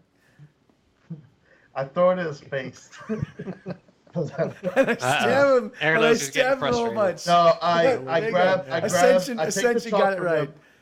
What's that? I take the chalk from him. Ascension got it right. Yeah. Ascension's like, you're like, I just respond with my sword. I Fuck take the this chalk chaos. back from him, and I stab at the last one, and then I look at them and I like point to them and I stab at the last one. And then they all start talking. And I circle everybody else, Yeah. and I like do a circle What an around ass. us here. Oh. And then I stab the last one, and I look at them, and I'm like I point to them, and I'm like, I throw out my hands. Oh yeah. Oh, And so I stab the last one, I point to them, and I oh, throw out my hand. so the leader again reaches out it hand to you, and is like, can I have the chalk back? I give him the chalk. All right. So now, the leader really quickly sketches out something that you can't fully make out. It's like the sketch is quick, but it definitely looks like it's like expertly done, and you can't really make out exactly what it is. It's too dark. It's too dark. Oh shoot. They don't like the light. Can you do different levels of the light? Can you make it brighter or darker? Well, he was working on his light spell being like He changed. was working Directional, on yeah. precision with it though. Like Yeah, he's working on a directional light spell, but yeah, that's like. Well, that would work if he could just shine it on the wall, and then it wouldn't like shine in their face. Yeah, I don't. I think that will occur next level though, right? He has to level up before he gets that new. Well, I mean, I could just do if nothing else, get like a tiny pebble or coin, and just kind of partially cover it up. Yeah. No, yeah. You can hold it in your hand. You can hold it in your hand, and then that, and whatever light it like ekes out. That works Between your fingers. Yeah. All right, so you do that. All right, so yeah, so all right, and so Airloser. So Sigfroy cast light on, let's say, a stone, like a little chunk of masonry, holds it in his hand, and holds it up to the drawing, and it is a mind-blowingly well rendered representation of the skeletal zombies with the glowing eyes. I think they're saying that she was taken by them. I don't think they took her.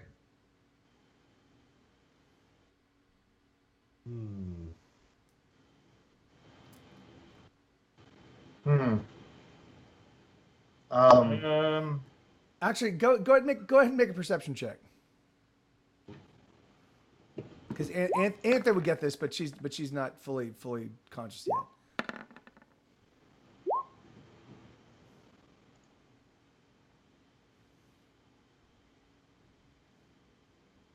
Come on, Sigfroy. Roll good.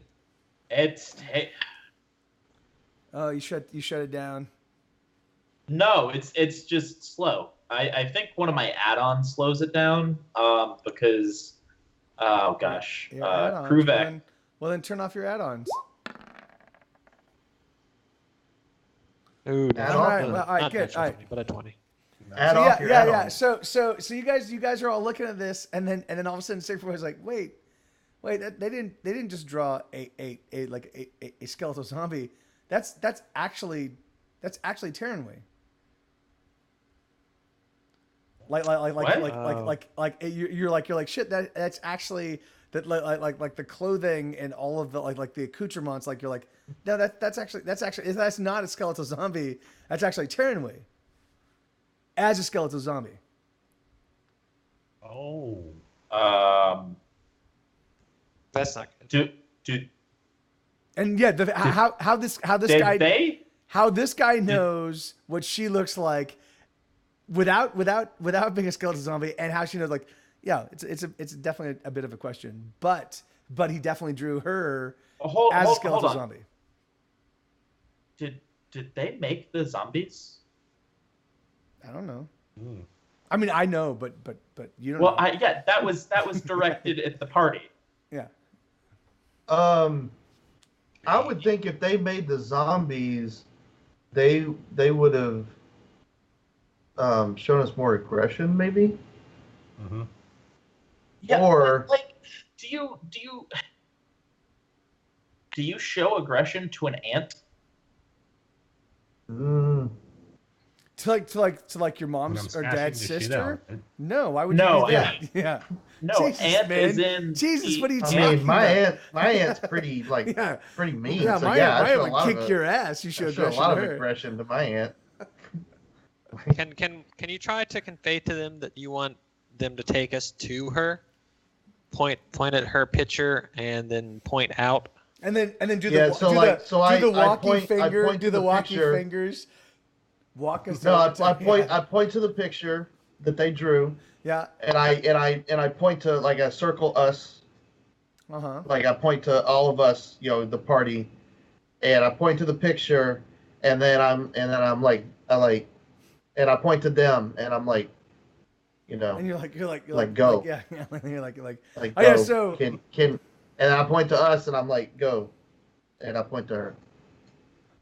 So yeah, so they respond. So the lead, they all of them all start responding. All of them start, and they're all kind of talking again. It's not as cacophonous as when he was first like super agitated or excited or whatever it was, but it's definitely like they're definitely.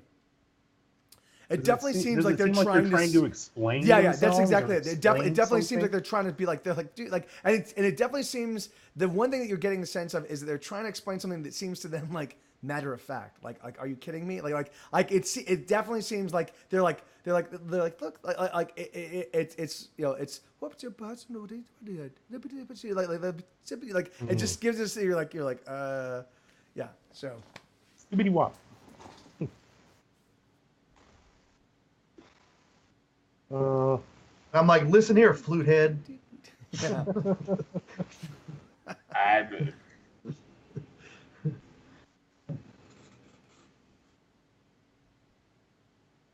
So yeah, Yeah, I don't know. I'm at a loss. I mean, I guess if she's turned into a zombie, I don't know what we can do about that. Yeah. If they did it, then they're obviously enemies, but there's no evidence that they did it, and why would they tell us? Right. And why would they not be turning us into zombies if they did that? They restored Antha. Mm-hmm. I genuinely don't know. I am at a loss here. Well, so I kind of step further into the circle, being non-threatening. yeah. Big B's outside. I step further into the circle as threatening as possible. I'm going to pull out some food rations. Okay. And I'm going to see how they react to it. Offer it to one of them. Okay. To the guy with the glowing swords, with the oily glowing swords, or with that girl. Yeah. Okay. So or with that. I can't, again.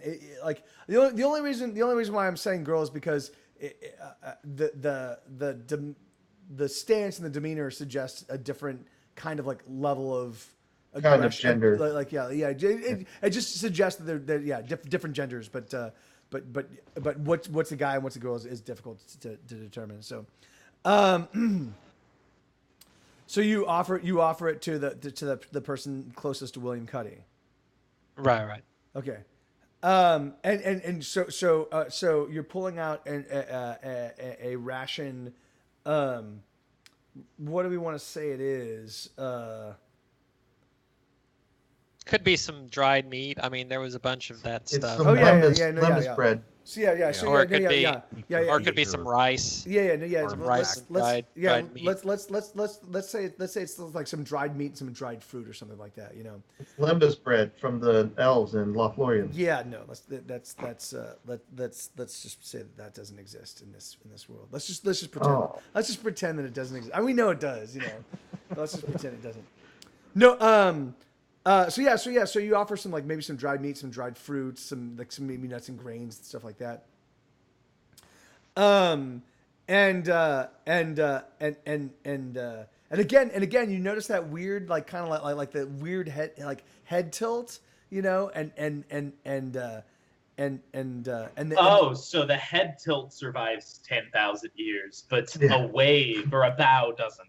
Well, you don't know. A head tilt might mean we hate this. Yeah. Well, and I'm also figuring that dogs and other animals do head tilts. So I'm figuring head tilts are probably built into. I mean, if you want to know, a head tilt is you're tilting your head to get a better ear shot. So you can hear the sound better. Yeah. So that's why you tilt your head when you're kind of confused at something, is because you're trying to open up your senses to gather more information. So if they have traditional ears like we do, I mean, I think it's like you can't. Then I can see a head tilt. You surviving. can't see any of their ears. But the thing is again, the head tilt does occur, and then it like reaches out and like you offer it, and it reaches out and grabs it, and it like puts it up to its nose, and then hands bits of it on to everybody else, And they all start kind of like talking amongst each other. I take my knapsack and I try to put it under my my jerkin. Yeah. Like on my back, where it normally be, and then I put two little things to my head, and I get on the ground, and I like do that, and I look at them, and I'm like, buffalo. Buffalo. Yeah. And then they go, oh, Tatanka. Oh shit, you guys speak English, motherfuckers, motherfuckers. Like, why didn't you guys just say that? Why are you speaking in common? You should have spoken in fucking English for Christ's sakes. Yeah. What's up, my niggas? Like, It's like, yeah, we've seen Dances with Wolves. Yeah, fuck, we love that movie. That's a fucking awesome movie, man. All right, so Kevin Costner is the shit. yeah, have you seen Westworld, man? Woo. What? Yeah. So, what do you think of that new Solo movie? Yeah. All right, guys. We're gonna have to close it down in just a second. I really do apologize, but I can't. I've got to get some more work done. All right, yeah, man. So if I could make a suggestion. Yeah. So how close are we to leveling? I was hoping to fight somebody so that we could get. I have our XP at. Well, if we're all the same, I have our XP at 8266, and our next level is 9,000. So XP can be calculated a couple of ways. It could be calculated by monsters defeated, but it can also be calculated by encounters. Yeah. And so I've been doing it by predicated on encounters.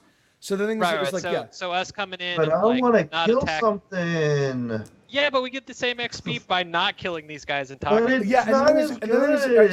So if you guys, so this is what I'm. So if you guys, again, I'm kind of a light touch on this regard. If you guys would like to level up now, and the thing is like this encounter, when this encounter is through. But this encounter might actually last 2 or 3 sessions, right? Because the thing is like depending on how you guys play this, it can go a bunch of different directions. Right. So my suggestion, what I'm thinking is that we try and convince these guys to like, rest for the night. See if they'll let us stay here with them, because it looked like they were probably going to, stay here. Like Darmok and Jalad at Tanaka. Yeah. Yes. Yes. And if we do level up on the ocean, Sigfroid gets a new first level spell, and that first level spell can be comprehend language. Yeah. Yeah. So which would make sense, which would be very funny, because that would make sense. Because as an oracle, you get divine, like your powers are divinely inspired, and that would make sense. That would make sense that you would fall asleep and you'd wake up the next morning and be like, "Wait, guys, hold on." So wait. So we could actually experience the scene from the 13th Warrior that I showed y'all. Yes. Spend a couple nights with these guys over campfires and we learn their language. And then you can just talk to them. Yes. Surprise the shit out of them. Like, oh my God. Yeah. So that's. They'll say, comprehend my mother allow him to speak, but he'd be able to understand. He'd be able to understand what they're saying, and then work a conversation. Yeah. In the meantime, everyone's homework is to go watch Arrival at least one more time. Arrival is a great movie. And the 13th Warrior. Yes, that is also a good movie. I do like that movie. And, I haven't seen Arrival. That's the one with to see Arrival. It's got Amy Adams and Jeremy Irons. I have no time. I haven't seen. I see the Marvel movies. I make time out of my life to see the Marvel movies, and that's it. And a Star Wars movie. No. I'm not. I might see Han Solo. All right, Mike. When you come for your tour, I need you to come at least a week early. Oh yeah. Although you'll stay here. I'll put you up here. Speaking of which, I would like to actually crash at your pad if you don't mind, the day of the show, because I'm gonna. And if you're interested, Blue Front and Lenina, they're having a little birthday party for their 8-year-old kid, Gareth, who's they're all sweethearts, and so I just want to go and kind of show up at his birthday party and play some songs and be, get really fucking drunk and then be like, "Hey kids, come here! Oh, you little 8-year-olds!" Yeah. So all right. So if you guys want to, the thing is let me just real quick do a quick calculation of the XP that this would be. These guys are actually see, it's up to this point. Not for, I think like, the it's like full encounter. they're like if you realize the kind of the spell, like they're pretty fucking powerful. Because you guys have been blowing through my encounters, I was like, all right, well, I'll give them an encounter that tests their metal, you know. We're gonna blow through this one too. Yeah. So Literally blow through this one. Yeah. One. Whoa. Right, so there's 1, 2, 3, 4, 5. There's 5, and then there's still the guy outside, the guy that was hiding. Like so. Big B and him were probably kind of watching each other. Yeah. They're like Yeah. So there's 6. So there's all right. So yeah. So here. So this is.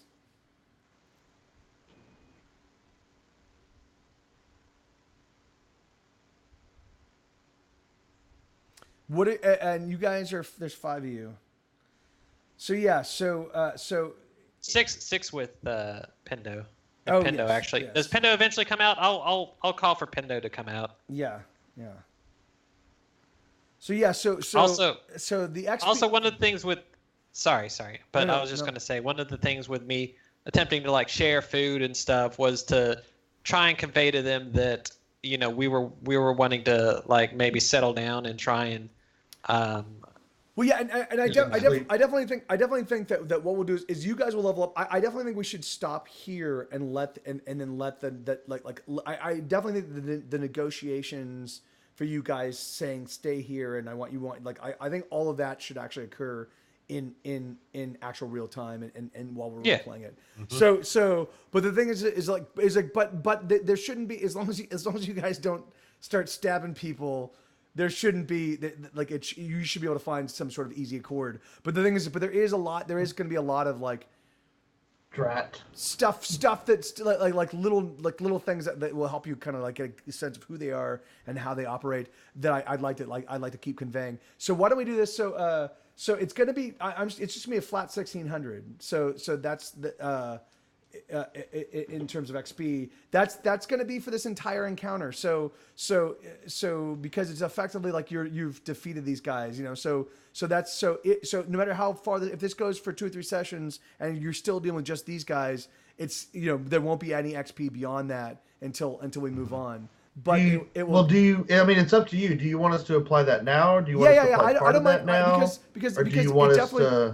go ahead and apply it now, because it definitely does help the story out. It definitely makes sense. And you guys, I mean, you did take this from a potentially threatening encounter, which was how I was setting it up. I was setting up to be a threatening encounter, and you guys played it in a way that was I thought was well executed. So yeah, it's definitely worth. It's definitely worth the XP for my money. 9866.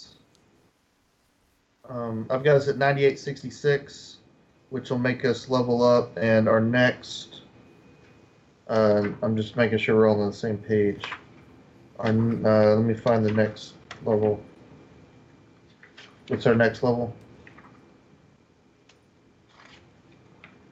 You're level 4 now. Is that correct? Yeah, that puts us at level 4. I'm trying to find the. Level. Oh, here we go. I think our next level one 5 would be 15,000. Cool. So the level 5 is we should be 15,000. no, we should be level 5 now because we were level. No, I'm at level 3. Oh yeah, no, we're at level 3. Never mind. I was thinking we were at level. I was as well. So if you're keeping track of it in the thing, I've got us at 9866, and they're changed the next one to 15,000. Cool. Yep. Awesome. So if you guys want to do all your leveling up, again, just kind of keep in mind that any of the new abilities you have, they won't be accessible until after you sleep. But yeah, we'll kind of get you guys all leveled up, and we'll keep on keeping on. All right. Cool. Okay. Cool. Awesome. All right. Well, then we're going to sign off. Thank you guys. Thanks for the Twitch audience that have been paying attention. I hope you guys had as much fun as we did. I definitely had a lot more fun than these guys did, but that's because I was also doing cocaine. Every time I went downstairs, I did gigantic rails of cocaine, and now woo, all right. And if you guys want to stick around for just a second, we'll do a post game recap. But thank you guys, thank you Twitch. I've already streamed. So this is my 7th hour of streaming today. So we're not going to go raid anybody. I really do apologize, but this is a long day for me. And when I raid people, I like to be present in the raid, and I just can't do that. I've got too much to do. So love you guys. Thank you so much, and we'll see everybody very soon. A bientôt. Bye. Bye.